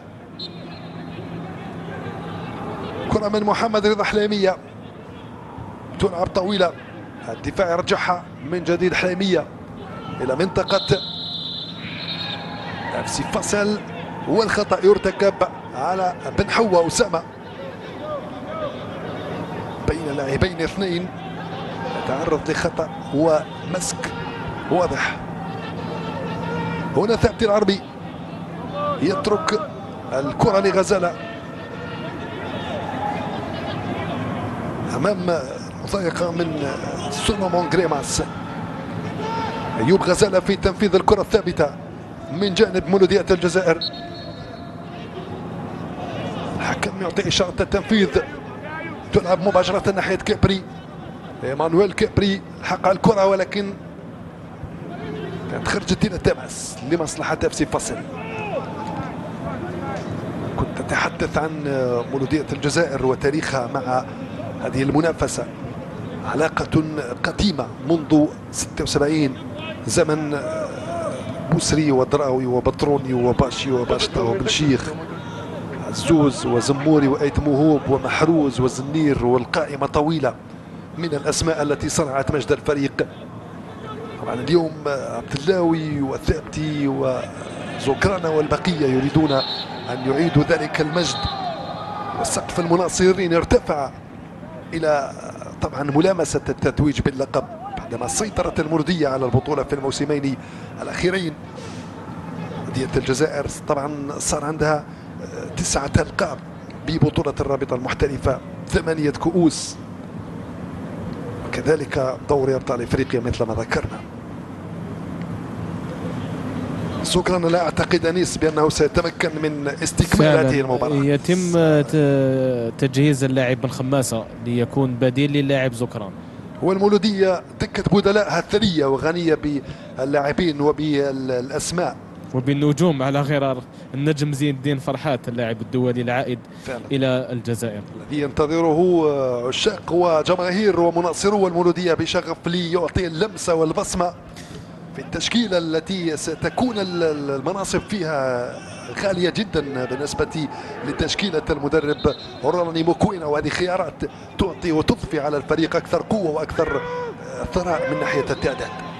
طبعا نتحدث عن رستم دنداني اللاعبين الشباب، عن حمادوش ياسين، وكذلك عن شمس الدين ببوطاش، فضلا عن أمين مسوسة، محمد بن خماسة، فرحات زين الدين، الحسن بانغورا، مهدي بوشريط، في انتظار عودة كذلك بانغورا المهاجم. الخماسة يستعد لأخذ مكانه، وهنا الكرة لمصلحة المولودية. هيجي زكريا من هناك لبن حوا، بن حوا يرجع لثابت العربي، تفاهم كبير بين ثلاثي خط الوسط ثم إلى أيوب غزالة بكل هدوء وبكل ثقة وأريحية يرجع الكرة إلى عبد اللاوي وإلى حارسو أليكسيس غندوز. كرة لعبت وصلت لنايجي ولكن خط الدفاع من تيتوس وسولومون.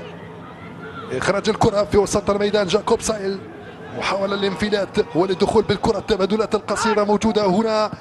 موتون سايلو أو موتون سايو ثم كابري إيمانويل يستحوذ على الكرة معه مباشرة من هناك. التبادل القصير يتحصل على الخطأ كابري إيمانويل المدافع في هذه المباراة.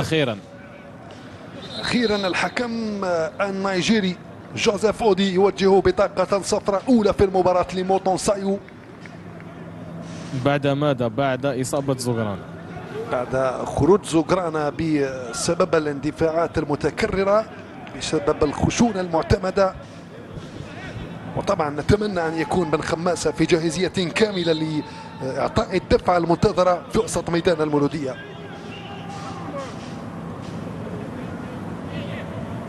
أيمن بوقرة في تنفيذ المخالفة من جانب المولودية. عربي ثابتي عادت مباشرة في أول لمس للكرة من محمد بن خماسة، قطعت في الوسط. جاكوب سايل لعبت من هناك. تيونيمبيلي مباشرة محاولة الاعتماد على الكرة العميقة. ثابتي العربي إخراج الكرة. محمد بن خماسة، أيمن بوقرة، كابري إيمانويل بين لاعبين اثنين يتمكن من التخلص منهما. كرة في العمق بطريقة ممتازة. ثاني من الدفاع ومن الإصابات التي يعتمدها أو بفعل الخشونة الملحوظة جدا التي يعتمدها لاعبو نادي FC فاصل. فيه لاعب ساقط من نادي فاصل الليبيري. هناك اللاعب الذي سقط قبل قليل سيتم توقيف اللاعب طبعا لإسعافه بمبدأ الحفاظ على سلامة اللاعبين قبل كل شيء. فريق لاعب فاصل رقم 7 موتون سيون. موتون سيون فعلا. قلت نادي FC فاصل أنيس حل بالجزائر مبكرا، ما يعكس النية التي دفعت هذا الفريق طبعا لمحاولة المباغتة هنا بالجزائر وتحقيق التأهل.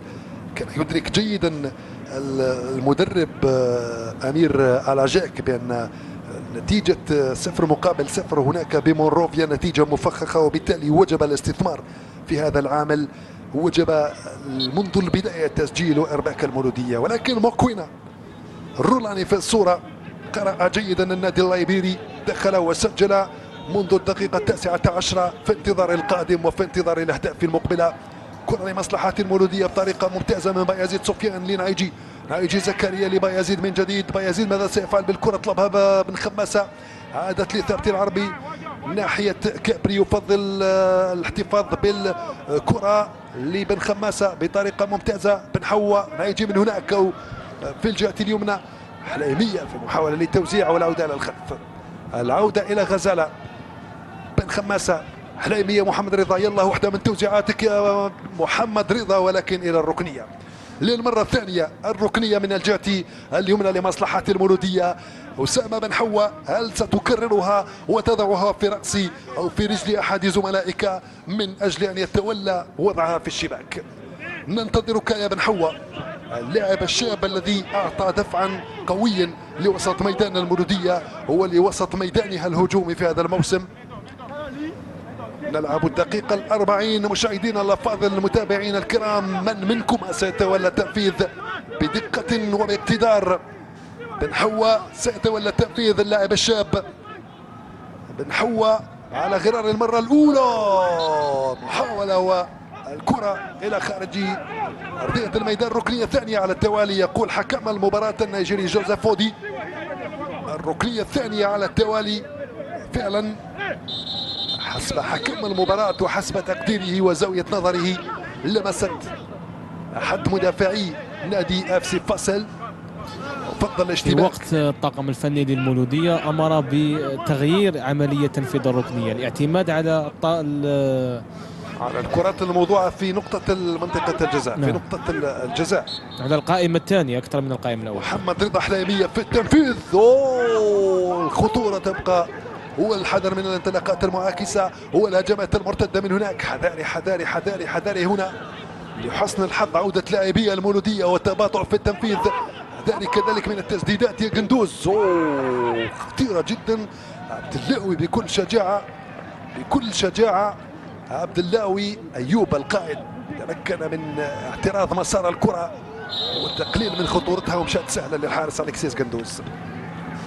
هنا فيكتور مصاري رقم 9 من جانب نادي اف سي فاصل اللايبيري بطل لايبيريا، الذي سيلعب نهائي كأس السوبر يوم 5 أكتوبر المقبل، وهي كإشارة أو كصافرة بداية للدوري اللايبيري المحلي 5 من أكتوبر المقبل. يعني البطولة اللايبيرية لم تنطلق بعد، والفريق اكتفى بالتحضير من خلال المباريات الودية ومن خلال مباراة الذهاب أمام المولودية. كانت أول مباراة رسمية للفريق في الموسم الحالي 2025-2026. ذلك الحذر يبقى مطلوب مثل ما قلت. فريق يبحث عن دخول المنافسة القارية من أوسع أبوابها، وعلى حساب من؟ على حساب المولودية التي تدرك جيدا كيف تعود وكيف تفوز. هنا الكرة الخطيرة لمصلحة نادي اف سي فاصل، لعبت على الجهة اليمنى. حذاري من التوزيعات هنا خطيرة وبعيدة تماما. اوه خطيرة التسديدة، بابا خطيرة قلت وحذرت من هذه التسديدات. الحسن الحظ التجربة الأولى والاختبار الأول لأكسيس قندوز وجده في كامل الفطنة والحذر. اوي محاولة ممتازة وذكية.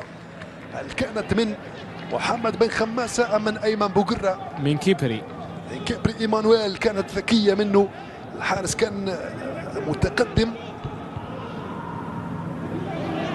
قلت أليكسيس قندوز في أول اختبار يا أنيس وجدته الكرة يعني في كامل التركيز وفي كامل الثقة، لم يختبر من قبل. هو الذي كان مرتاح شوط أول كامل فعلا. إلى غاية الدقيقة 42 لم يختبر أليكسيس قندوز. تسديدة وجب أخذ الحذر والحيطة من مثل هذه التسديدات في الدقائق القادمة. لعبت من هناك حليمية. محمد رضا يبحث عن المساندة، يعتمد على المراوغة في الوسط ويعود إلى أيوب غزالة. 3 دقائق وقت بديل علي.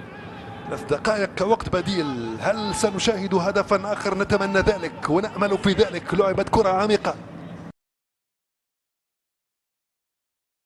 دائما لمصلحة فيكتور ماساري، قطعت ورجعت للمولودية. عبد الله بطريقة ممتازة وحليمية بطريقة ممتازة. بن حوا عنده الكرة، بن حوا أسامة التسديدة بطريقة ممتازة. التجريب والمحاولة من بعيد وأخذ المسؤولية أمور مطلوبة في بعض الأحيان. هنا الكرة الخطيرة والأخطر لحد الآن من جانب نادي اف سي فاصل، وأليكسيس قندوز المستميت المركز الحاضر ذهنيا وبدنيا يتمكن من النجاح وينجح في اختباره الأول في هذه المباراة باقتدار وببراعة. كرة في الوسط ثابتي العربي، ثابتي وصلت من هناك لبن حوا. كرة ممتازة ناحية كيبري إيمانويل، الحق عليها كيبري ما يتمكنش من اللحاق وإلى التماس لمصلحة المولودية دائما على الجهة اليمنى. وأيمن بوقرة في تنفيذ التماس من هذه الزاوية. أيمن بوقرة من النادي القسنطيني وقبلها من شباب الوزداد وأتلتيك بارادو، وهكذا هو مسار اللاعب المحترف في عالم الكرة. وجد نفسه في منصب ظهير أيسر في غياب مروان خليف بداعي الإصابة، مثله مثل محمد صالي وبانجورا ومنزلة. الثلاثي الغائب عن هذه المباراة لأسباب بسبب الإصابة طبعا، غير ذلك كلها خيارات فنية. احتكاك موجود منذ انطلاقة المباراة بين اللاعبين. الدقيقة 45 و3 دقائق الآن رفعها حكم المباراة كوقت بديل للضائع. 1 مقابل 0. وذكر أيوب عبد الله واستغل كرة منفذة من الركنية من أسامة بن حوا وضعها في الشباك في الدقيقة 19. هنا كرة طويلة، كرات نادرة وقليلة من جانب نادي اف سي فاصل، ولكن الخطورة موجودة والحذر هو العملة الواجب العمل بها والتعامل بها بين لاعبي دفاعات فريق مولودية الجزائر. تلعب الكرة بسرعة تيونيملي، وصلت لفيكتور ماساري وقطعت من عناصر المولودية مباشرة إلى منطقة اف سي فاصل. يلا المتابعة من يا سلام، الهدف الثاني. بايزيد سفيان يوقع ثاني الأهداف بذكاء كبير وبحنكة واقتدار. رفع الكرة بلوب جميل جدا فوق رأس الحارس أحمد سراج، وحرر المولودية في الدقيقة 47 من زمن هذه المباراة. وقلت بأننا سنشاهد هدفا آخر بحول الله في الدقائق الثلاثة المضافة، 2-0، وبداية موفقة ونهاية شوط أول موفقة لمصلحة مولودية الجزائر. نشاهد كيف خلق فرصة من لا شيء بايزيد سفيان. من كان يتوقع أن تكون هذه الكرة الميتة إن صح التعبير في شباك نادي اف سي فاصل بذكاء كبير بقوة واقتدار وخبرة وحس تهديفي كبير. بايزيد سفيان يحرر المولودية بهدف ثاني سيكون له ما بعده في شوط المباراة الثاني، ويهدي الهدف إلى المدرب ماكوينا القناص بايزيد مثل ما فعلها في الشوط الأخير، في كل مرة يدخل يسجل. هذا هو المهاجم فعلا. بايزيد يؤكد بأنه قيمة ثابتة وبأنه حاسة تهديفية كبيرة جدا حينما يتعلق الأمر بالفترات الصعبة وبفترات الضغط. هنا الحذر هنا من فيكتور ماساري، عادت لزهرهان مباشرة إلى خارج أرضية الميدان 5 أمتار و50 لأليكسيس قندوز. هذا هو القائد كارانغار زهرهان. أليكسيس قندوز شوف الذكاء، استغل بشكل مثالي الارتباك الدفاعي، الاضطراب في استغلاله في استعادة الكرة، وأسكن الكرة في الشباك للمرة الثانية. ثنائية سيكون لها ما بعدها في شوط المباراة الثاني بحول الله بإذن الله، لمصلحة ممثل الكرة الجزائرية الأول فريق مولودية الجزائر بطل الدوري في الموسمين الأخيرين، الذي يريد تجاوز الدور المجموعات طبعا والدور الربع النهائي الذي بلغه الموسم الفارط. المولودية التي تأهلت في مثل هذا التاريخ وبهذا الملعب إلى دور المجموعات في النسخة الماضية بعد الفوز على المينستير التونسي. فعلا في تلك المباراة التي لا نتمنى مشاهدها بمخالفة زكريا نعيجي الجميلة. فعلا زكريا نعيجي في تلك المباراة، وحكم المقابلة النيجيري طبعا ينهي شوط المباراة الأول بتفوق مولودية الجزائر بثنائية عبد اللاوي وبايزيد سفيان بطريقة مميزة وذكية. شوط أول نتمنى أن تنسج على منوله على الصعيد التهديفي طبعا مع تقدم في الأداء لرجال المدرب رولاني موكوينا. وبايزيد سفيان طبعا يحيي زملائه بعد شوط إيجابي بهدفين دون مقابل. نلقاكم مشاهدينا الأفاضل مع بداية شوط المباراة الثاني، وأعود بكم إلى الزميلة ليلى بن فرحات وتحليل أطوار شوط المباراة الأول.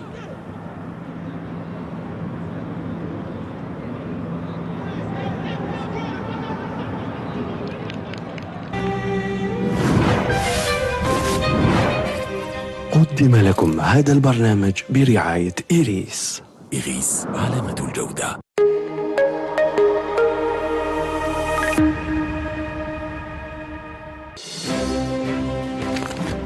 وردنا قبل قليل إيريس عادة التلفزيونات جدد وغير ثقيل. إيريس والابتكار بعد الإشهار. إيريس والبيبر تيفي، فن ديزاين وأناقة. الحطة في الحيط، تحفة تاع متحف. 3 سنتيمتر ما كاش اللعب. هو كاين.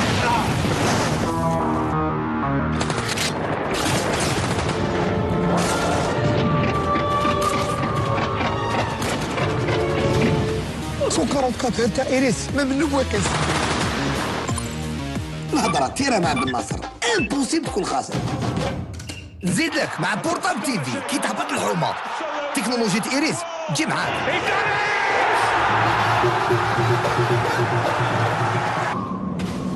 ولا فين في الصحراء ويمشي حتى في البحر. بيان سور باتري. بلا ما نحكيو على الاولاد تي في سينما وكي تبان بلادياتور اقلبها كراوكي مع المينيدات. هادو عجبك الحال يا سيسا؟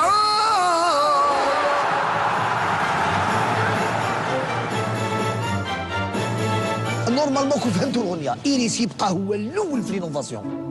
التشكيلة الجديدة لتلفزيونات إيريس، ديما نشوفوا بعيد. إيريس، نظرة للمستقبل. إيريس، علامة الجودة.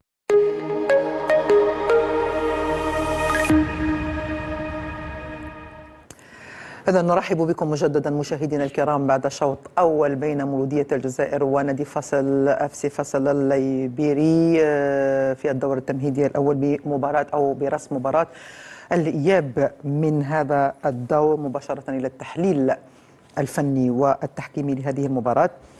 نبدأ معك أمين بصخير، ماذا يمكن أو كيف نقيم هذا الشوط الأول أولا؟ الأهم قامت به المولودية اللي هو التسجيل. نعم. يعني لما تسجل راح تسير المقابلة. شفنا هدفين، الهدف الأول كان من كرة ثابتة في الدقيقة 19. يعني ربع ساعة الثاني نقدروا نديروها مع ربع ساعة الأول، يعني كان في نهاية الربع ساعة الأول دخول في الربع ساعة الثاني. شفنا تسجيل هدف من كرة ثابتة. المولودية بقية بنفس الأسلوب بنفس النهج، حتى كان له الهدف الثاني عن طريق بايزيد مثل ما تكلمنا ليلة قبل بداية المقابلة. لاعب بايزيد من اللاعبين اللي يعرفوا كيفاش تكون عندهم قراءة في استرجاع الكرة، خاصة يبحث عن الأخطاء الصغيرة للمدافعين. نعم. شفنا كيفاش استدرج المدافع ومحور الدفاع وسرق الكرة وعرف كيفاش يسجل هدف جميل. في العموم مولودية الجزائر أدت شوط جميل حتى من جانب الاستحواذ والارقام.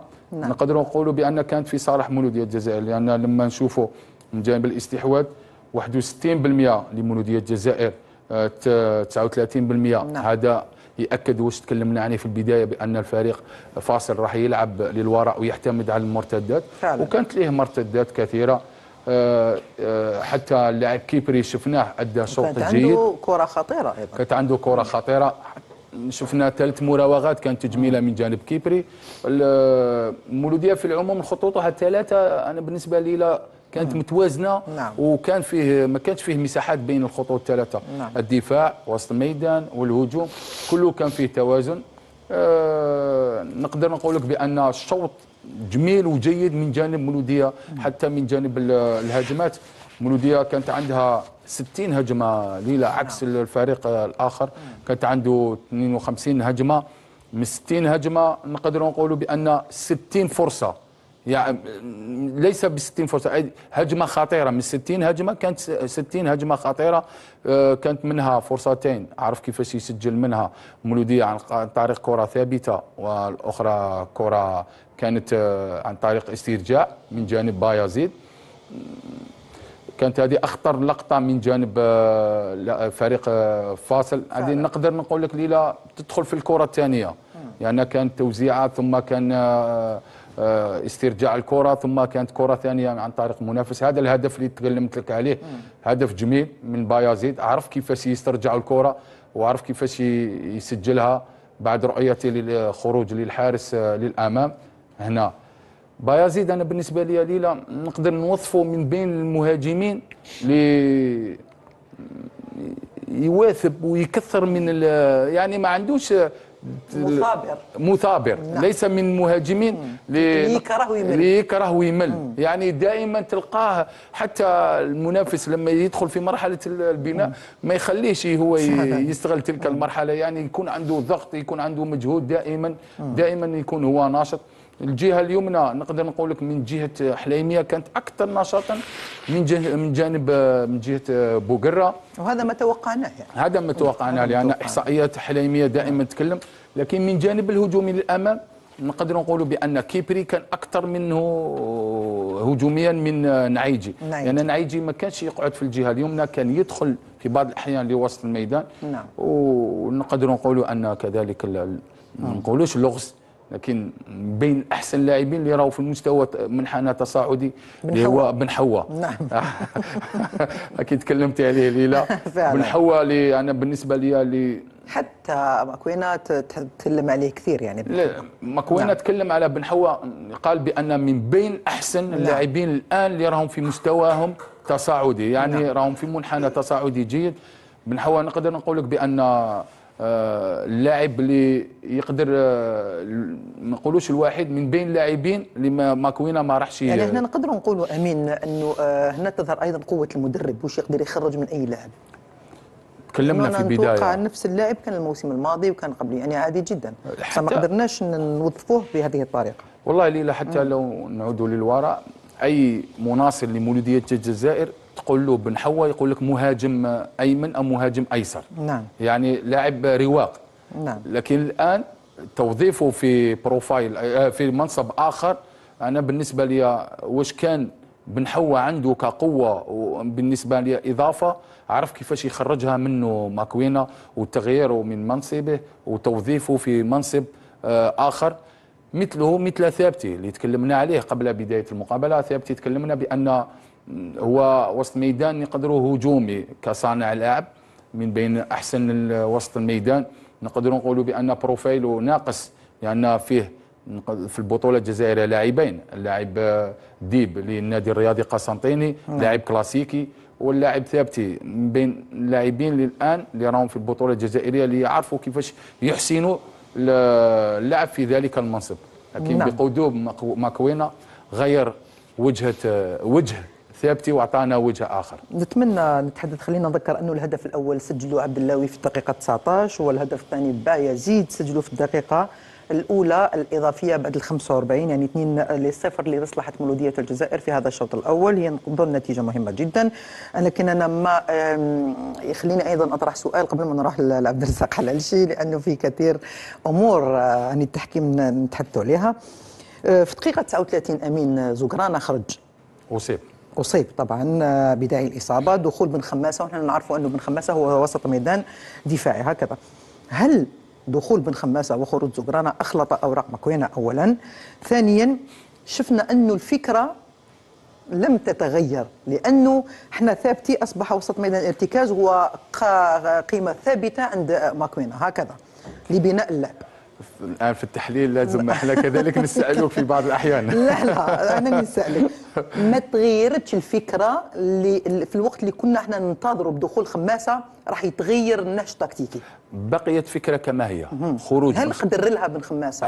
هذا هو الإشكال. في الشوط الثاني شفنا ربما 10 دقائق اللي لعبها بن خماسة ما كانش فيه اخطاء من جانب بن خماسه. نعم. لان بن خماسه تعودنا عليه وسط ميدان ارتكازي فعلا. دائما هو يدخل في مرحله البناء يسترجع. نعم. الكره. الان بن خماسه راهو متقدم، بقي بنفس النهج وبنفس الاسلوب ماكوينا. نعم. يعني ثابتي وسط ميدان ارتكازي يدخل في مرحله البناء، وامامه كل من بن حوا واللاعب بن خماسه. هذا انا بالنسبه لي راح يعطيني نظره اخرى من جانب ماكوينا. وربما ماكوينا او يحب يسترجع الكره قبل ما توصل للدفاع. يعني فيه بن حوا للاعب شاب وما زال عنده ذلك تلك القوه تاع الشاب، ومن جانب الاخر بن خماسه يعرف يسترجع الكره. يعني اثنين للامام يسترجعوا الكره مع الضغط الهجومي اللي هو كل من لاعب بن عيجي وكيبري وبايزيد. نعم. هذا يعطي ماكوينا يبني اسلوبه حسب اللاعبين، واللاعبين يلعبوها حسب فكر اسلوبه. اقتنع بثابتي ك يعني لاعب يبني، هو اللي يدخل في مرحله البناء. نعم. وكذلك يعني اللاعبين الان راح يندمجوا مع فكره واسلوب ماكوينا.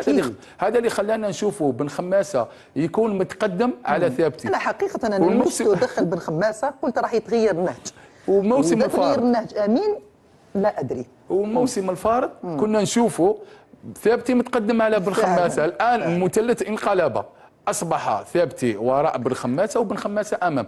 هذا تعطيك نظره بان ماكوينة أسلوبه متغير. ماكوينة ليس من المدربين اللي يبقى بفكرة ويطبقها في الميدان. يعني تلك الفكرة إذا أتت بثمارها راح يكمل، إذا لم تأتي يبقى بنفس الفكرة.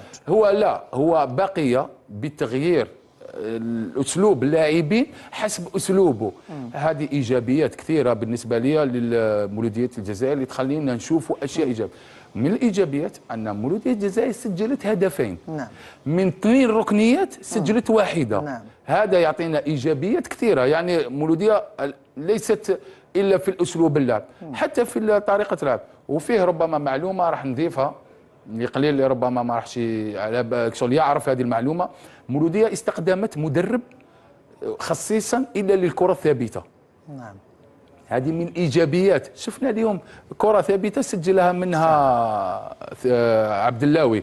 يعني فيه اشياء ايجابيه وفيه عمل كبير ويعمل فيه ماكوينة لما تستخدم. لان في الكره الحديثه الان لو نذهب بالكره العالميه فيه مدرب بالكره الثابته، فيه مدرب للدفاع، مدرب للهجوم، كل يعني مدرب ونقاطه. كل مدرب ونقاطه. الان مولوديه الجزائر عندها مدرب اجنبي خصيصا الا للكره الثابته. هذا المدرب الأجنبي اللي خصيصا الكرة الثابتة أتى بثمار هليلة وأعطانا كرة ثابتة سجل منها عبد اللاوي. نروح للحكم يزيد، خلاص لي الوقت. امين دنا كامل الوقت. دنا كان وقت امين. قول لي فقط علاش توقفت المباراة سريعا. نعم توقفت المباراة لأن المولودية احتجت على أنه لاعب غير معني بالمباراة، لاعب المنافس غير معني بالمباراة، وكان على مستوى المنطقة التقنية وهي دكة البدلاء. نعم. وهي من المفروض أنه في كل مباراة قائمة ترسل للرسميين فيها كل واحد غير معني بالمباراة سواء لاعب أو مسير. نعم.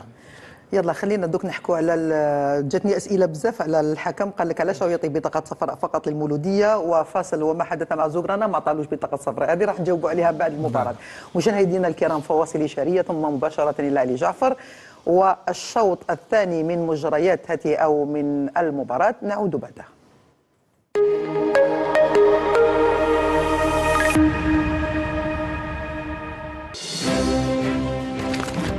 وردنا قبل قليل إيريس عادت بتلفزيونات جدد وغير ثقيل. إيريس والابتكار بعد الإشهار. إيريس والبيبر تيفي، فن ديزاين وأناقة. الحطة في الحيط، تحفة تاع متحف. 3 سنتيمتر من كسر هو كيف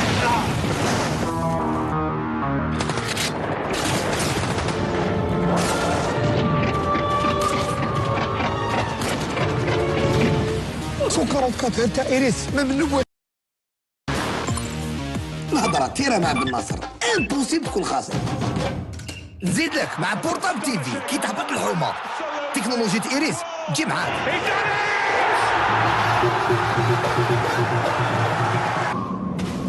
ولا فين في الصحراء ويمشي حتى في البحر.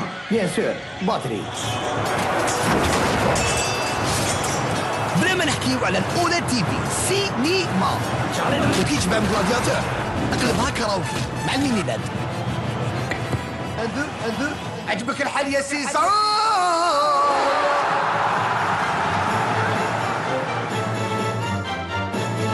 نورمالمون كون فهمتوا الاغنيه إيريس يبقى هو الاول في لينوفاسيون.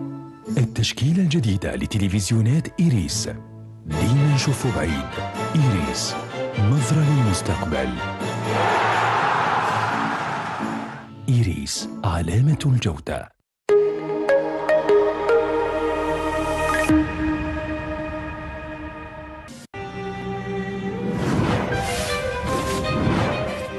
يقدم لكم هذا البرنامج برعاية إيريس. إيريس علامة الجودة. كان مثالي على سفيان بايزيد في حدود الدقيقة 46. مشاهدينا الأفاضل كرة مثالية بالنسبة للمولودية من أجل إضافة ثالث الأهداف في هذه المباراة. الشوط الثاني بدأ بشكل متسارع وفي انتظار التهديف. هنا اللقطة، هنا يعني التدخل الخشن، التدخل الخطير على سفيان بايزيد. سلامات إن شاء الله. قلت في انتظار التنفيذ. تذكير على السريع بتشكيلة المولودية: رولاني مكوينة طبعا البطاقة الصفراء حاضرة، رولاني مكوينة بقندوز في الحراسة. طبعا هناك تغيير في شوط المباراة الثاني، أمين مسوسة أخذ مكانه في الشوط الثاني لتدعيم الخط الهجومي وتدعيم الحالة الهجومية. أنيس مرحبا بك من جديد في شوط المباراة الثاني. نعم علي، مساء الخير. أول تغيير أو ثاني تغيير من جانب المولودية، والأول في المرحلة الثانية، تغيير اضطراري بخروج المدافع أيمن بوقرة ودخول أيمن مسوسة. بالحوة هو من توجه ليأخذ مكان أيمن بوقرة على مستوى الخط الخلفي. فعلا، وتغيير طبعا في تموقع اللاعبين في انتظار تنفيذ هذه الكرة الثابتة التي نتمنى ونأمل أن يأتي على إثرها هدف المباراة الثاني، ولم لا بطريقة مميزة من زكريا نعيجي المتعود على التسجيل من مثل هذه المواقع ومن مثل هذه الوضعيات. زكريا نعيجي يريد أن ينفذ ويريد أن يبصم ويريد أن يوقع في شباك الحارس اللايبيري أحمد سافاج حارس مرمى نادي FC فاسيل. زكريا نعيجي يريد طبعا أن يسجل حضوره في هذه المباراة، وفي هذه المباراة طبعا الفاصلة ضمن النص الكامل في دوري أبطال إفريقيا لهذا الموسم الذي يريده أنصار المولودية وعشاق الفريق وعشاق الكرة الجزائرية من أجل الذهاب إلى أبعد نقطة ممكنة. زكريا نعيجي يتهيأ وينتظر إشارة التنفيذ من حكم المباراة. زكريا نعيجي طبعا ينتظر أن يضبط الحكم كل التفاصيل قبل إعطاء إشارة تنفيذ هذه المخالفة والكرة الثابتة. يلا يا زكريا في الشباك يا زكريا، لمست رأس أحد المدافعين وخرجت مباشرة إلى الركنية لمصلحة المولودية. زكريا نعيجي. قبل هذا تغييرين من جانب نادي فاصل الليبيري بخروج اللاعب رقم 5 سيسي، وكذا بعد الركنية يا أنيس. هل سيحدث التغيير الآن؟ لا نعم الآن حدث التغيير. خروج اللاعب رقم 5 سيسي واللاعب رقم 28 أيوب، ودخول لاعب رقم 17 واللاعب رقم 7.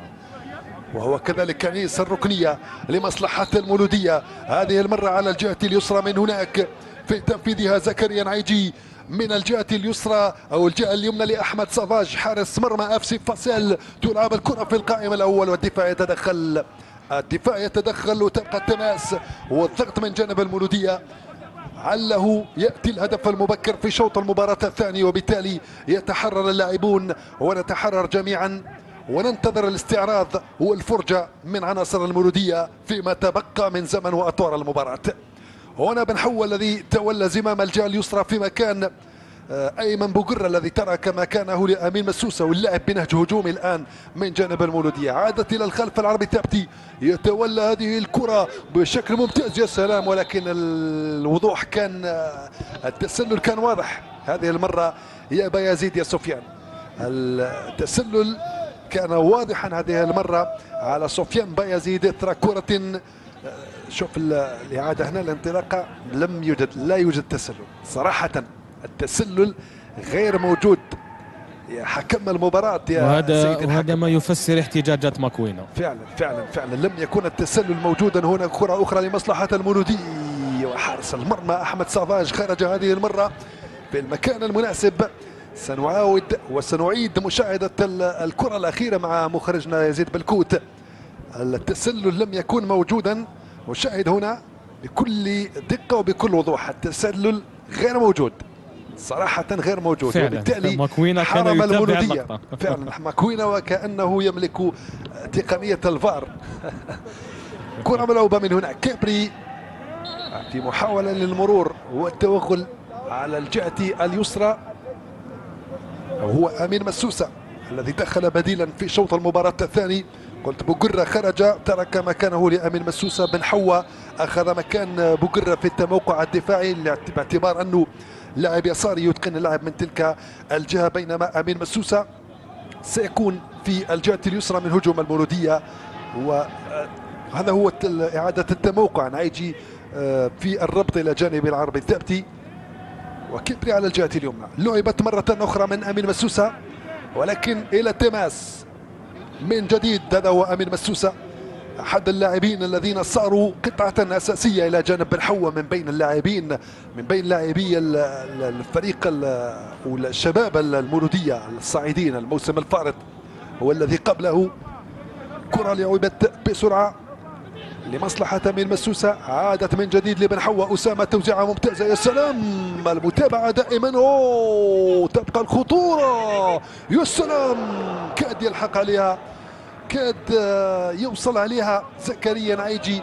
لو تمكن من ذلك لكانت لوحة فنية جميلة من زكريا نعيجي في الهدف الثالث المرتقب والمنتظر في الدقائق القادمة. نشاهد المتابعة والإصرار من قصية أولى وثانية. لو يعني الحق عليها زكريا نعيجي لشاهدنا واحدا من أروع وأجمل الأهداف. أولى من حلامية والثانية من نعيجي. في وسط الميدان كابري إيمانويل، طريقة ممتازة، التوزيعة موجودة من حلامية، الدفاع يتدخل، الدفاع بواسطة تيتوس أو جوزيف مانتور رقم 2 في الصورة، خرج مثل ما جاءت بمبدأ إبعاد الخطر. ونلعب الدقيقة 53 مشاهدينا الأفاضل، متابعينا الكرام عبر القناة السادسة الشبابية للتلفزيون الجزائري. عادت مباشرة لأليكسيس غندوز على غرار شوط المباراة الأول مرتاح لحد الآن. دوام الراحة يا أليكسيس يا غندوز، أتمنى أن لا نراك مطلقا إلا كمدافع محوري. لعبت الكرة لمصلحة المولودية، حليمية في التغطية أمام رقم 5 نديدي سيسنديني البديل الذي دخل قبل قليل. مكوينة رولاني في توجيهاته المتواصلة منذ انطلاقات المباراة. أيوب عبد اللهوي مباشرة، بن حوا أسامة في منصب مدافع أيسر، طويلة مباشرة البحث عن طبعا زكريا نعيجي وبايازيد سفيان مشات إلى التماس. أحد أفراد الطاقم الفني لنادي اف سي فاصل والمدرب أمير ألاجاك، الذي أعود التذكير بأنه أجرى تغييرين اثنين منذ بداية المباراة. حليمية، المخاطرة مرفوضة في مثل هذه الوضعيات والمغامرة مطلوبة، مغامرة في الصعيد على الصعيد الهجومي، بينما المخاطرة على الصعيد الدفاعي مرفوضة تماما. حاولت المرور بين اللاعبين، كبريس ترجعها، وصلت لزكريا نعيجي، عادت لحليمية. محمد رضا بن خماسة نذكر بأنه دخل بديلا لزوغرانا محمد الذي خرج بداعي الإصابة، تعثر بالتدخلات المتتالية في شوط المباراة الأول ولم يصمد ولم يتمكن من مواصلة اللعب، ومع ذلك حكم المباراة منح بطاقتين صفراوين فقط. في وسط هذه الكرة ثابت العربي في ضبط اللقاء من الخلف دائما. بن حوا عاد إلى عبد اللهوي القائد. ثابت العربي، تمر كل الكرات من ثابتي، يستدير يمينا وشمالا ثم يعود إلى الخلف. في الوسط هذه الكرة من ثابتي، كابري بطريقة ممتازة ناحية بايزيد، يفتكها بايزيد يفتكها بطريقة ممتازة، وقد سجل هدفا من أروع وأذكى الأهداف، فيه الكثير من الحنكة ومن الذكاء ومن زاوية النظر. افتك كرة ميتة وحولها إلى هدف ثاني أمن به النتيجة وأعطى به أكثر ثقة واقتدار في نهاية شوط المباراة الأول. ذلك هو سفيان بايزيد. عادت الكرة من هناك من حوا أسامة في محاولة للمرور والتقدم والتوغل والتوزيع بطريقة ممتازة، يا سلام. والحارس بصعوبة أحمد سافاج يستحوذ على هذه الكرة على مرتين، وحاول الانطلاق في الهجمة المعاكسة في الكرة المرتدة، ولكن بالراس مباشرة لأليكسيس غندوز. واصل راحتك يا أليكسيس غندوز، ولكن كن فطنا وحذرا. فعلا يزيد بالكوت ايقاع مغاير تماما للشوط المباراة الأول، وهذا ما كان ينقص الأهداف المسجلة والهدفين المسجلين في شوط المباراة الأول. مع ذلك الأهداف هي ملح المباريات في غياب الجمهور، في غياب طبعا الجمهور روح المدرجات وروح المباريات. أتمنى أن تحضر الأهداف بقوة في شافعة المباراة. لعبت من هناك بطريقة ممتازة، تغيير في موقع اللاعبين في طريقة اللعب. يعني صار بن حوا يلعب في الجهة اليسرى وهو اليساري في الجهة اليسرى للدفاع. طبعا كيبري دخل في الربط بين الدفاع والهجوم أمام العربي التابتي إلى جانب نعيجي زكريا. كيبري تحول كذلك وبايزيد بقي كمهاجم صريح. هنا محاولة للانطلاق، عادت إلى قائد الفريق زهرهان، تمشت من هناك في محاولة حذاري من هنا، حذاري ومن دون خطأ وباقتدار يخرج الكرة أسامة بن حوا إلى تماس. أسامة بن حوا في منصب غير متعود عليه، ومع ذلك اللاعبون الشباب للمولودية يتقنون اللعب في كل المناصب. بسم الله ما شاء الله. هذا هو المطلوب وهذا هو الثراء المطلوب في أي فريق يريد التنافس على الصعيد المحلي وفي دوري الأبطال خاصة. قطعت وعادت الكرة لمصلحة المولودية. كيبري عاد إلى منصبه من هناك في الجهة اليسرى، العودة إلى الخلف. بن حوا مباشرة للقائد عبد اللاوي بكل الثقة إلى قندوز. غزالة عنده الكرة، أيوب غزالة في المحور. ثابتي عادت لغزالة من جديد، الآن ثابتي طلب الكرة، كرة في العمق، البحث من هناك عن أمين مسوسة وكيبري. إيمانويل قطعت وعادت، والحذر دائما هو العملة التي يجب أن يتداولها لاعبو المولودية طيلة أطوار المباراة. تسجيل هدف من جانب نادي أفسي فصل قد يربك، قد يقلب الأمور، ولكن الحذر يجب أن يبقى مطلوبا إلى غاية تسجيل الهدف الثالث ولمن الرابع إن شاء الله. علي، تغيير ثالث قادم من جانب المولودية بدخول زين الدين فرحات. زين الدين فرحات إذن سيسجل حضوره في دوري أبطال إفريقيا مع مولودية الجزائر، العائد إلى الدور الجزائري من بوابة حامل اللقب في الموسمين الماضيين. مولودية الجزائر زين الدين فرحات سيأخذ مكان من ننتظر مكان زينون كيبري. إذن كيبري سيأخذ أو سيترك مكانه لزين الدين فرحات. وأنت القريب من الدكة يا أنيس. كرة لعبت من البديل ندي سيسي، التوزيعة موجودة، دفاع تدخل والحذر مطلوب لحسن الحظ. ما لحقش عليها المهاجم في اللقطة السابقة أمام الحارس أليكسيس قندوز. الرقابة لم تكن كما لابد وكما يجب. عادت من جديد لسولومان غريماس، التوزيعة، الحذر هنا على الجهة اليسرى. ذاري من هاته الكرة، لعبت من هناك والدفاع باقتدار بروعة، يخرج ويبعد الخطر أسامة بن حوا. حتى اللاعب بانغورا سيسجل حضوره متوسط ميدان المولودية. ومع تغيير آخر من جانب نادي أفسي فصل، لورنس سيأخذ مكانه رقم 22. لورنس مهاجم آخر سيأخذ مكانه في صفوف نادي. طبعا يخرج القائد زهرهان كرما أو كارانجار، اسمه مؤقت نوعا ما. لورنس إذن تغيير آخر من جانب تشكيلة المدرب البوسني أمير ألاجاك، مدرب نادي أفسي فصل الذي كان يمني النفس في أن يتأهل لأول مرة في تاريخ الفريق إلى الدور التمهيدي الثاني ومن ثم إلى دور المجموعات. لكن المولودية لها رأي آخر. لحد الآن نتمنى أن تثمن وأن تدعم بهدف ثالث ورابع.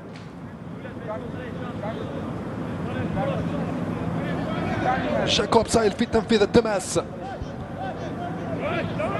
كمل المباراة يضبط الأمور الإدارية والتغيير قادم. بانغورا سيأخذ مكانه الحسن بانغورا الغيني، 20 سنة، اللاعب السابق لأفسي ميلو. أفسي ميلو طبعا التماس في تنفيذها اللاعب البديل لورانس. المباراة انخفض نوعا ما منذ لحظات ومنذ دقائق، على عكس الانطلاقة القوية لشوط المباراة الثاني. ماذا يطلب الحكم؟ يفض الاشتباك ويطلب من اللاعبين بن حوا وكذلك فيكتور مساري سراي الابقاء على المباراة ضمن اطارها الرياضي. تلعب التماس من لورانس على الجهة اليسرى. إذن خروج ثنائي زكريا نعيجي وكيبري زينون ودخول زين الدين فرحات وكذا لاعب بانغورا. فرحات وبانغورا ورقتان هجوميتان ستدعمان صفوف المولودية في هذه المباراة وفي المباريات القادمة. من حسن بانغورا وسط ميدان هجومي، بينما زين الدين فرحات مهاجم على الأطراف، يأخذان مكانيهما في هذه المباراة. أكيد أننا سنشاهد أهدافا أخرى بحول الله لمصلحة المولودية. تلعب الكرة طويلة ولكن مع توخي الحذر واللعب بتحفظ نوعا ما وعدم ترك المساحات في الانطلاقات والمرتدات لمصلحة نادي اف سي فاصل في هذه المباراة. ليس لديه ما يخسر الآن، سيلعب بكل ثقله من أجل تقليص الفارق والبحث عن معادلة النتيجة. أليكسيس كندوز وصلته الكرة بأريحية مثل ما جرت عليه العادة في هذه المباراة ككل. اختبار واحد ووحيد فقط من تسديدة من جانب اف سي فاصل تصدى لها أليكسيس كندوز، وعاد ذلك ظل متفرجا مساهما في إعادة الكرة برجله إلى الخط الدفاعي للمولودية. إصابة اللاعب رقم 5 من نادي فاصل الليبيري ندين سيسي، اللاعب البديل الذي دخل في شوط المباراة الثاني يتعرض للإصابة. نلعب الدقيقة 63 مشاهدينا الأفاضل والتابعين الكرام في هذه المقابلة، مباراة إياب الدور التمهيدي الأول لدوري أبطال إفريقيا لكرة القدم. النتيجة ذهابا انتهت بالتعادل من دون أهداف، والمولودية لحد الآن تحقق الأهم والمهم بهدفين دون مقابل. الجزائر طبعا سيخرج اللاعب رقم 5 علي، وسيدخل اللاعب رقم 23 من جانب نادي فاصل الليبيري مصطفى زرزيف. هكذا إذا مصطفى زرزيف سيأخذ مكانه اللاعب السابق للرجاء. تلعب الكرة من الجهة اليمنى مباشرة ناحية الجهة اليمنى. زين الدين فرحات في أول لمس للكرة. فرحات زين الدين، فرحات زين الدين، أوي ماذا ضيع الحسن بانغورا في أول لمس للكرة. جاءته الكرة من البديل الآخر زين الدين فرحات. لو سجلت لكانت ثنائية البديلين ولكان كوتشينج في المستوى ولكان تغيير وتبديل من المستوى الراقي جدا. زين الدين فرحات يمنح كرة ضائعة، والتغيير اللاعب الذي دخل قبل قليل يخرج الآن ويترك مكانه لمصطفى زرزيف. هذا هو زين الدين فرحات في أول لمس للكرة، بينما الحسن بانغورا ضيع أمام إمكانية وأمام كرة وفرصة مثالية. أي اللاعب الغيني، اللاعب الغيني الدولي يضيع أمام مجال مفتوح وأمام مرمى مقابل تماما. على كل الأهداف قادمة بحول الله. لعبت من أيوب عبد اللاوي أو من حليمية محمد رضا. الآن لو سجل الهدف علي لكان أسرع هدف يسجله لاعب بديل مباشرة، يعني ويصنعه أقل من دقيقة ويمنحه لاعب بديل فعلا. يعني كنا نتمنى ذلك على غرار المقصيتين المتتاليتين من حليمية وزكريا نعيجي في الشوط الأول. الكرة من بن حوا الظهير الأيسر في هذه المباراة أو في هذا الشوط تعود إلى الخلف مباشرة لزين الدين فرحات، مباشرة بدوره لغزالة. رجعته وصلت لحليمية محمد رضا يتريث ويهيئ ويعود لفرحات من جديد. دولي بن خماسة بطريقة ممتازة، يا سلام، وصل عليها بايزيد ورجعت لي زين الدين فرحات من جديد. حليمية رجع لي فرحات ثم بن خماسة، اطلبها ثابتي فضل من هناك الجهة المقابلة لبن حوا، رجع بها للقائد عبد اللاوي، حاول ايصالها لفرحات، قطعت في الوسط بواسطة جاكوب سيل، مشات من هناك في الجهة المقابلة. الكرات المرتدة والمرتدات ستكون سلاح الفريق اللايبيري اف سي فاصل، لكن الدفاع الجزائري حاضر والخطأ موجود براية الحكم المساعد الثاني. الخطأ موجود براية الحكم المساعد الثاني النيجيري من هناك. نشاهد الإعادة وبن حوا طبعا يؤدي مهامه الدفاعية باقتدار لحد الآن، والأخطاء واردة وموجودة خاصة في مرتدات مثل هذه. هذا هو اللاعب جوزيف مونتور أحد ركائز نادي فاصل اللايبيري. كرة ثابتة أولى لمصلحة نادي اف سي فاصل. على الجهة اليمنى أليكسيس قندوز. يلا يا قندوز ستكون بين يديك. هذه الكرة تلعب في القائمة الأول، المتابعة الدفاعية والانطلاقة. إخراج الكرة مثل ما جاءت، عادت مباشرة. حذاري في هذه الكرة. المتابعة كانت المتابعة كانت دقيقة ولصيقة من البديل مارك باي. بن خماسة من هناك لبن حوا. بن حوا طلبها الحسن بانغورا، وصلته الحسن بانغورا، يعود الى الخلف لبن حوا من جديد. فرحات ينتقل من اليمين الى اليسار، عادت لثابتي. ثابتي ما وصلتش لفرحان، لفرحات وبن خماسة الى تماس. كانت طويلة فوق اللزوم، وفيكتور مانصاري. شوف المتابعة والهفوة التي كادت أن تكلف المولودية هدف تقليص الفارق، وهدف سيكون له ثمن كبير خارج الديار طبعا وخارج القواعد. لذلك يعاود التأكيد على أن التحفظ والحذر من المرتدات يجب أن يظل حاضرا إلى غاية نهاية المباراة. كرة من هناك لأمين مسوسة. أمين مسوسة يتريث ويطلب المساندة. عادت الكرة لمحمد بن خماسة. محمد بن خماسة بجنبه العربي ثابتي. مشات من هناك لبن حوا. بن خماسة. بن حوا من جديد. يفضل بن حوا المبادرة وخلق الفرصة على الجهة اليمنى للجهة اليسرى بطريقة ممتازة، يتمكن من ذلك بكل ذكاء. يرجع مباشرة إلى أمين مسوسة. التسديدة والحارس أحمد سافاج. الآن المباراة صارت متكافئة في وسط الميدان، متمركز اللعب والكرة قليلة من الطرفين. حتى المولودية منذ دقائق لم تخلق فرصة حقيقية وفرصة جادة، لكن هناك نسق نوعا ما أفضل من الشوط الأول. لعبت ووصلت من هناك على الجهة اليسرى بطريقة ممتازة، ما وصلتش لبايزيد أمام العودة القوية لجوزيف مانتور في الصورة. أخرجها مباشرة إلى تماس، وبايزيد يتموقع ويطلب الكرة. القناص جاءته من أمين مسوسة. نشاهد الإعادة في اللحظة الأخيرة. تمكن جوزيف مانتور من إنقاذ الموقف وإبعاد الكرة إلى تماس لمصلحة المولودية.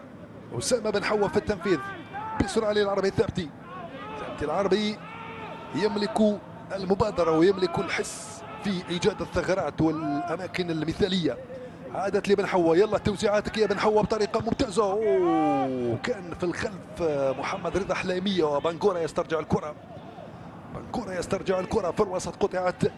عادت من جاكوب سايل من هناك في الوسط للورانس. حوا يؤدي أدواره الدفاعية بشكل مثالي، وكأنه ظهير أيسر فعلي وظهير أيسر أصلي، وكأنه منصب أصلي لهذا اللاعب. شاهد كيف يستميت، كيف يتابع بين اللاعبين الذين يلعبون في كل المناصب من جانب فريق مولودية الجزائر، مثل طبعا شمس الدين بطاش ولاعبين آخرين موجودين على الدكة. لعبت الكرة من هناك. زين الدين فرحات يعاني من إصابة إن شاء الله.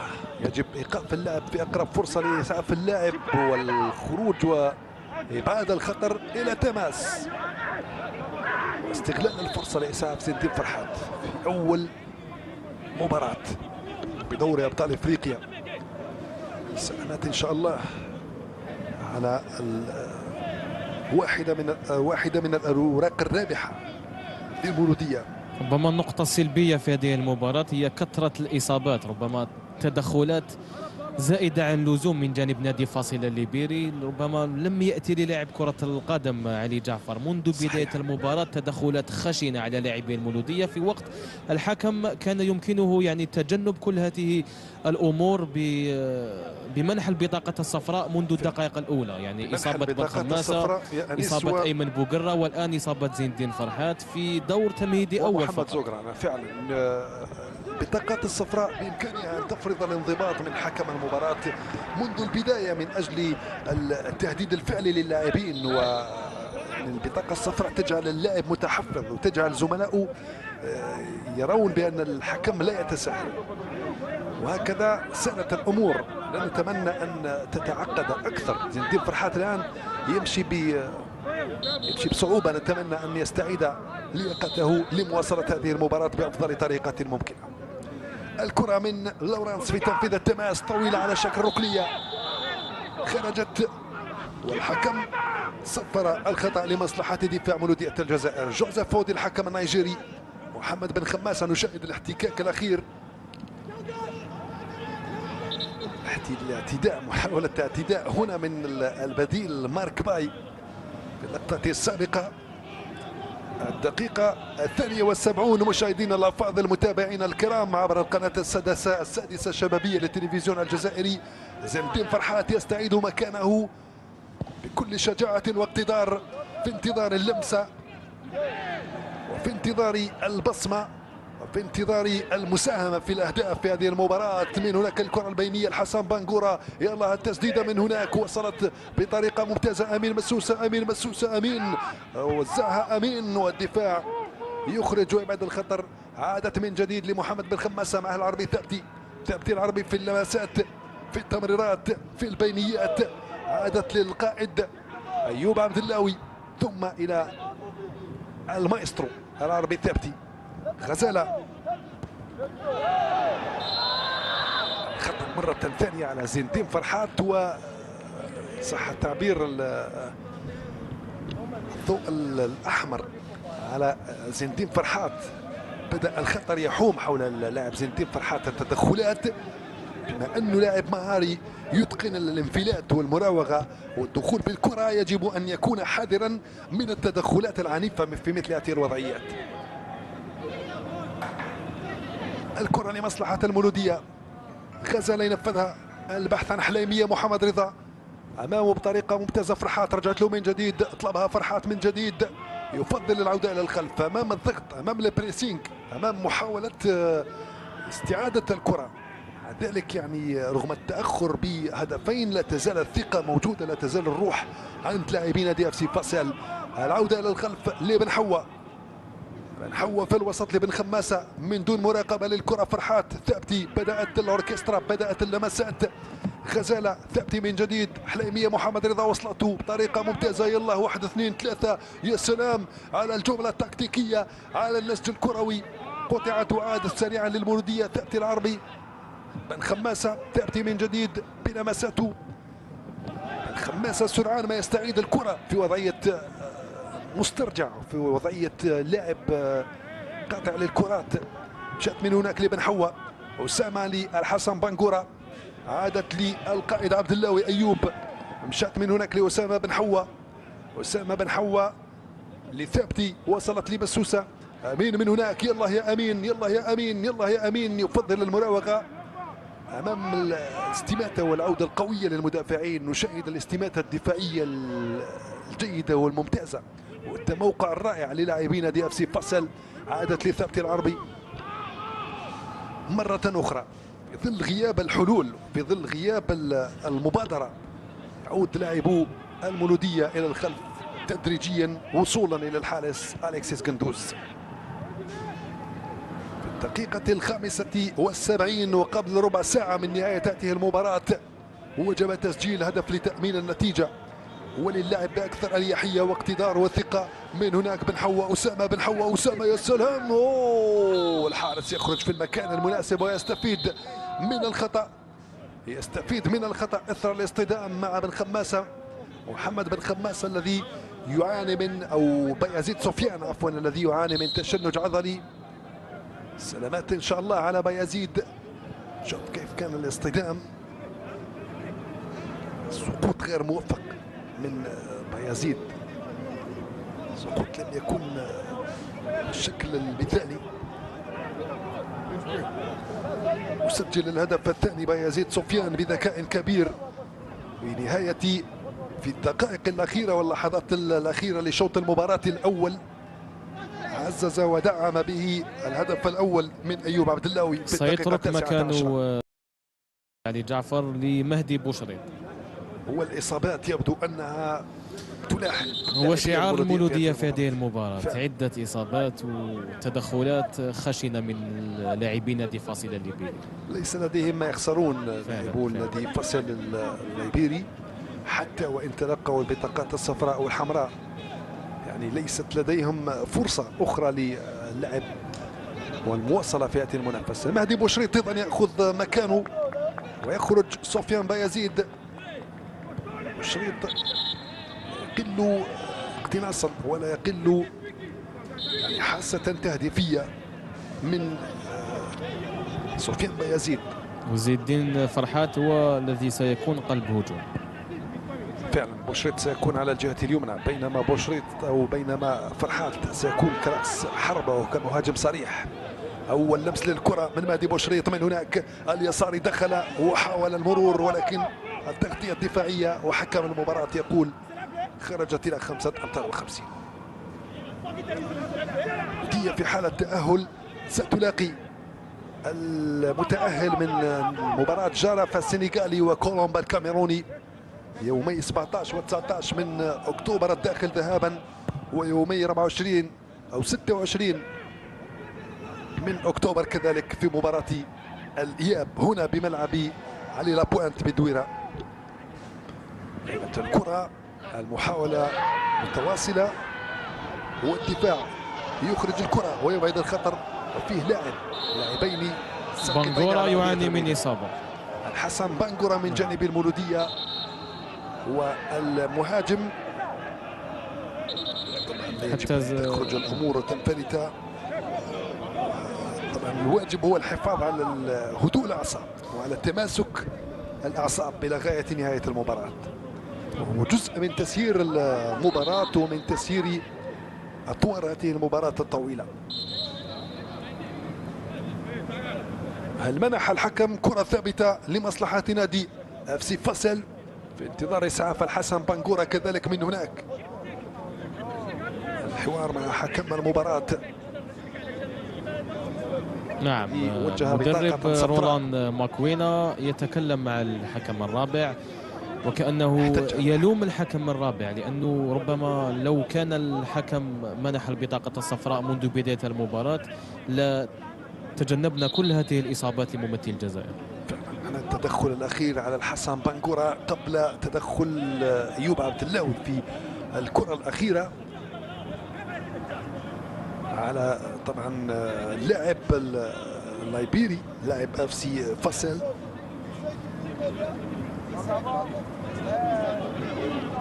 على كلنا الكرة الثابتة لمصلحة نادي اف سي فاصل،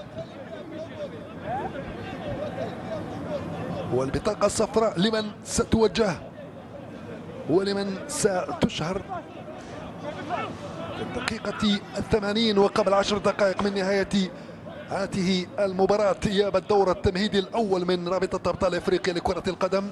المولودية تتجه رويدا صوب الدور التمهيدي الثاني ومن ثم إلى المجموعات، وطموح متصاعد لأنصار مولودية الجزائر من أجل الابتعاد في هذه المنافسة والتنافس على لقب هذه النسخة ولم لا. الحكم ماذا قرر؟ ليست هناك كرة ثابتة طبعا لمصلحة اف سي فاصل، بل سيتم اسقاط الكرة عند نادي اف سي فاصل من اجل استئناف المباراة. كرة في الجانب الايمن في المتابعة من حوا اسامة، عادت الى الخلف والضغط من امين مسوسة ومن امين فرحات ومن زين الدين فرحات، لعبت طويلة وخرجت الى التماس لمصلحة اف سي فاصل. جاكوب سايل تصل الى مارك باي، التغطية الدفاعية من دون خطأ، التغطية الدفاعية من دون خطأ لمصلحة المولودية ومحاولة الخروج بها تدريجيا. يتحصل مهدي بوشريط على الخطأ، اللاعب الشاب مهدي بوشريط الذي خلف طبعا سفيان بايزيد الذي خرج بداعي الإصابة قبل لحظات. كثرت الاندفاعات وكثرت الخشونة في هذه المباراة.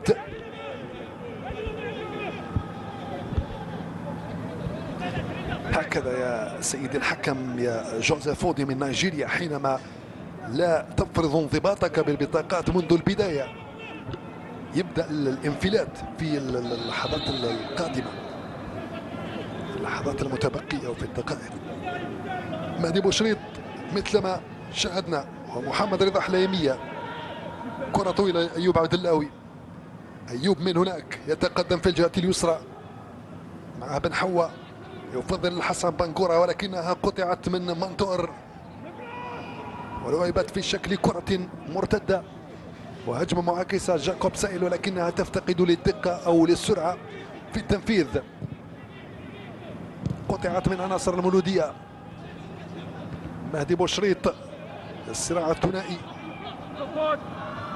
وصلت على الجهة اليسرى لمصلحة مارك باي، يتحصل على الخطأ أمام أيوب غزالة. الصراع الثنائي السابق، نشاهد الإعادة من مارك باي أمام أيوب غزالة. حكم المباراة قدر بأن الخطأ كان موجود.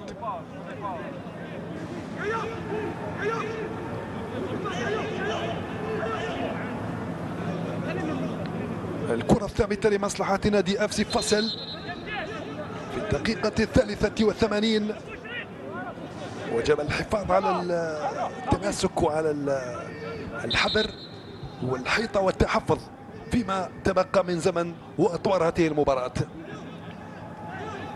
حوا وثابتي في تشكيل الجدار الدفاعي الثنائي. قندوز لم يختبر في شوط المباراة الثاني، هل سيكون الاختبار ناجحا في هذه الكرة؟ تلعب مباشرة، الدفاع يتدخل، الكرة والخطورة تبقى قائمة والعودة إلى الخلف. العودة إلى الخلف، يلا الضغط على عناصر FC فاصل واسترجاع الكرات، ولكن قبل ذلك وجب الحذر والكرة إلى أليكسيس قندوز. لعبت بسرعة على عربي الثابتي على الجهة اليمنى. عربي الثابتي عاد إلى فرحات، وصلت لبوشريط أو إلى حليمية، قطعت، عادت لايبيريا في وسط الميدان.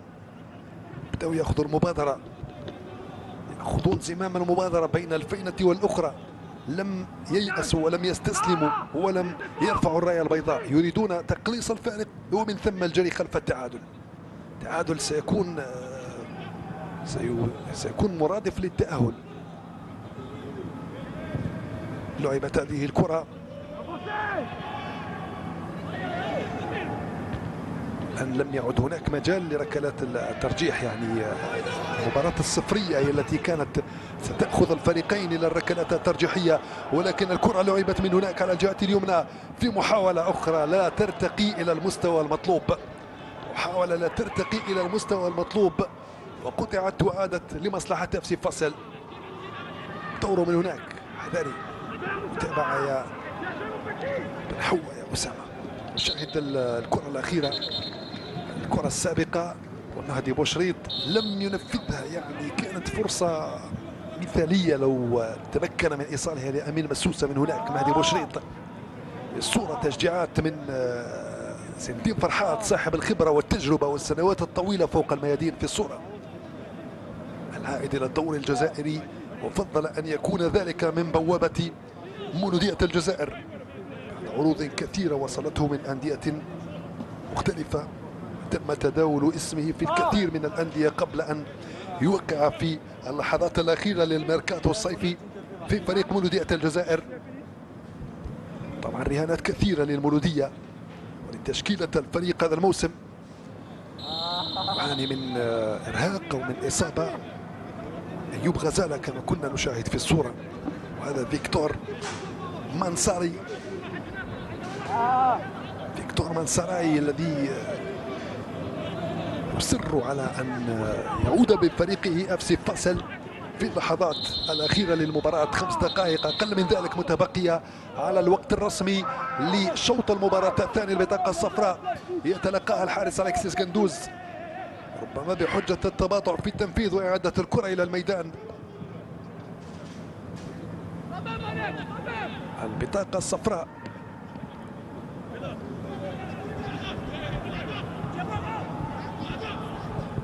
أليكسيس قندوز القادم من الدوري الإيراني. سبور او سبور الايراني. وصلت لفرحات، مشات لحليميه محمد رضا. فرحات مره ثانيه سوء تفاهم بين اللاعبين. وجوزيف مانتور حاولت الاعتماد على الكرة العميقة، الكرة البينية. راجعت المولودية في الدقائق الأخيرة وفي الدقائق تقريبا تركت الفرصة وتركت المجال لكسب الثقة ولصناعة بعض الهجمات وبعض الكرات من نادي لايبيريا FC فاصل الذي ليس لديه ما يخسر مثل ما ذكرت. يريد أن يضغط بكل ما لديه. إن سجل فسيكون ذلك مفيدا له، وإن تلقى فليس لديه ما يخسر. هنا الكرة والدفاع يتدخل، الخطورة، ولكن التنفيذ كان بعيدا تماما تماما تماما خارج الإطار. كرة بعيدة تماما من نادي أو من بواسطة مصطفى سرتيف. كانت كرة طويلة وبعيدة تماما.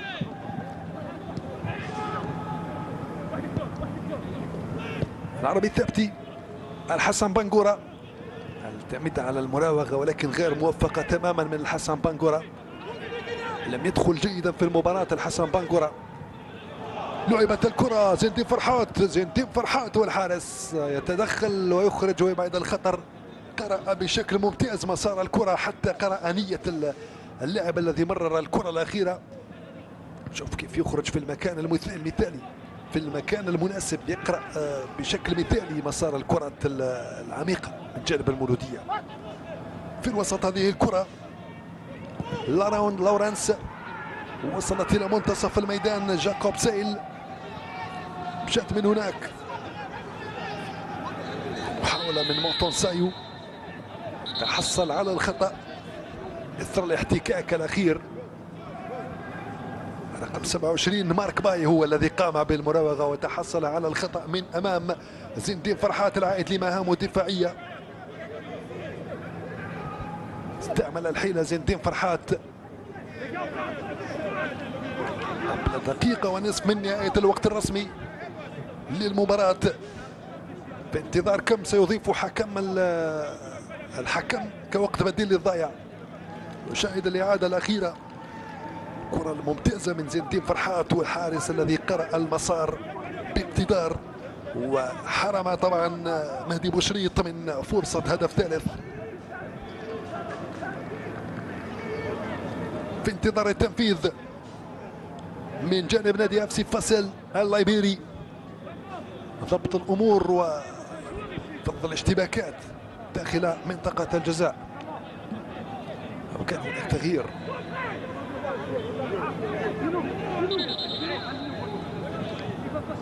وعودة اللاعب طبعا مارك باي الذي خرج قبل قليل بداعي الإصابة،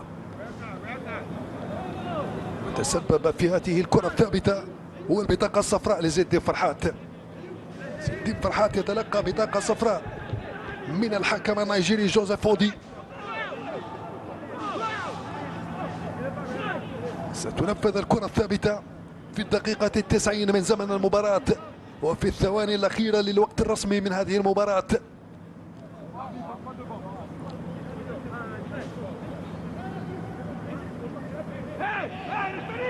مصطفى زرزيب في تنفيذ هذه الكرة وأربع دقائق علي. فعلا أنيس 4 دقائق لعبت الكرة في وسط المرمى والدفاع يتدخل. يلا يا الحسن يا بنغورا، وصلت لحليمية محمد رضا، انطلق محمد رضا، اوصلها من هناك لمهدي بوشريط، مهدي بوشريط او امين مسوسه، امين مسوسه، الهدف الثالث والهدف الثالث للمولوديه. المولوديه في الدور المقبل بهدف ثالث من امين مسوسه في الدقيقه الاخيره، بل في اللحظات الاخيره من الوقت الرسمي للمباراه او في الدقائق الاولى من الوقت بديل الضايع. امين مسوسه لم يترك شيئا وقرر التسديد مباشره في المرمى. الهدف الثالث للمولودية. هي المولودية، هي المولودية في الدور المقبل من دوري أبطال إفريقيا لكرة القدم. 3-0 في انتظار الرابع يا أنيس.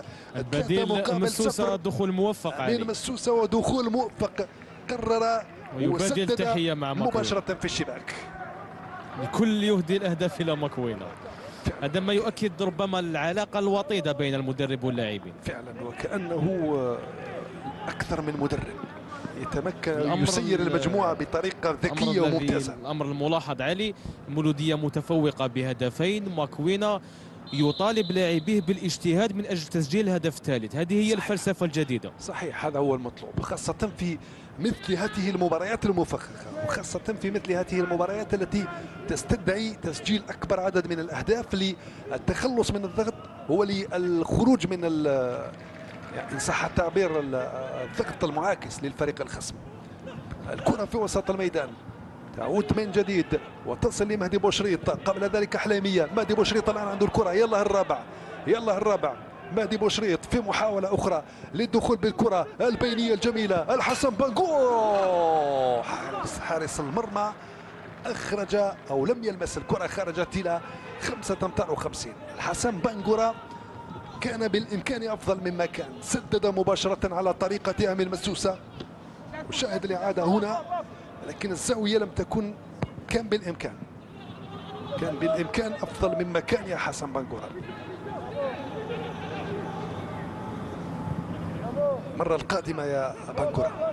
الكرة للمولودية، بن حوا من هناك يبحث عن أمين مسوسة، رجل على رجل، التبادل بطريقة ممتازة. يا سلام، التوزيعة تعود إلى من جديد التسديدة.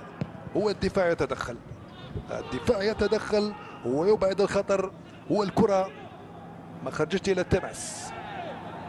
التماس من مارك باي.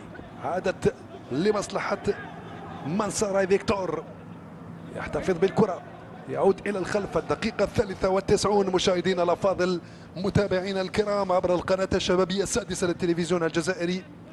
المولودية متفوقة بثلاثية دون مقابل. أمين مسوسة سجل الهدف الثالث، طبعا بايزيد سفيان سجل الثاني، والقائد أمير عبد اللاوي أيوب افتتح النتيجة في الدقيقة 19.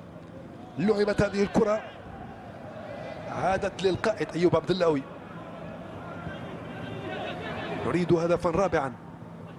عربي الثابتي عادت من جديد، وصلت بطريقة ممتازة مهدي بوشريط. فرصة أخرى، لا تكن أنانيا يا مهدي بوشريط، لا تكن أنانيا يا مهدي بوشريط، وإن كانت الأنانية في بعض الأحيان مطلوبة في كرة القدم، لكن ليست في هذه الوضعية.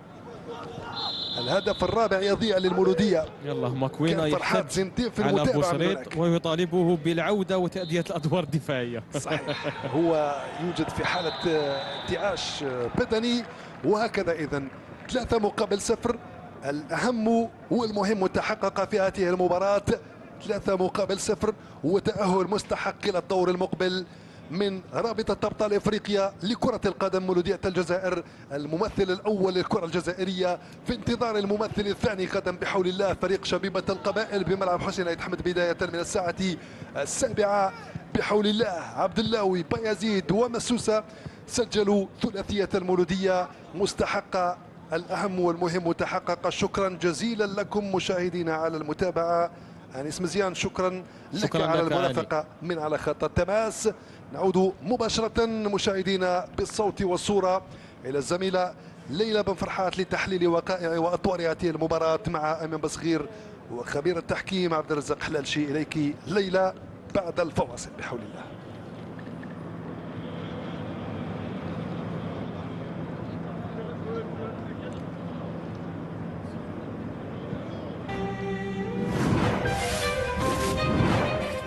قدم لكم هذا البرنامج برعاية إيريس. إيريس علامة الجودة.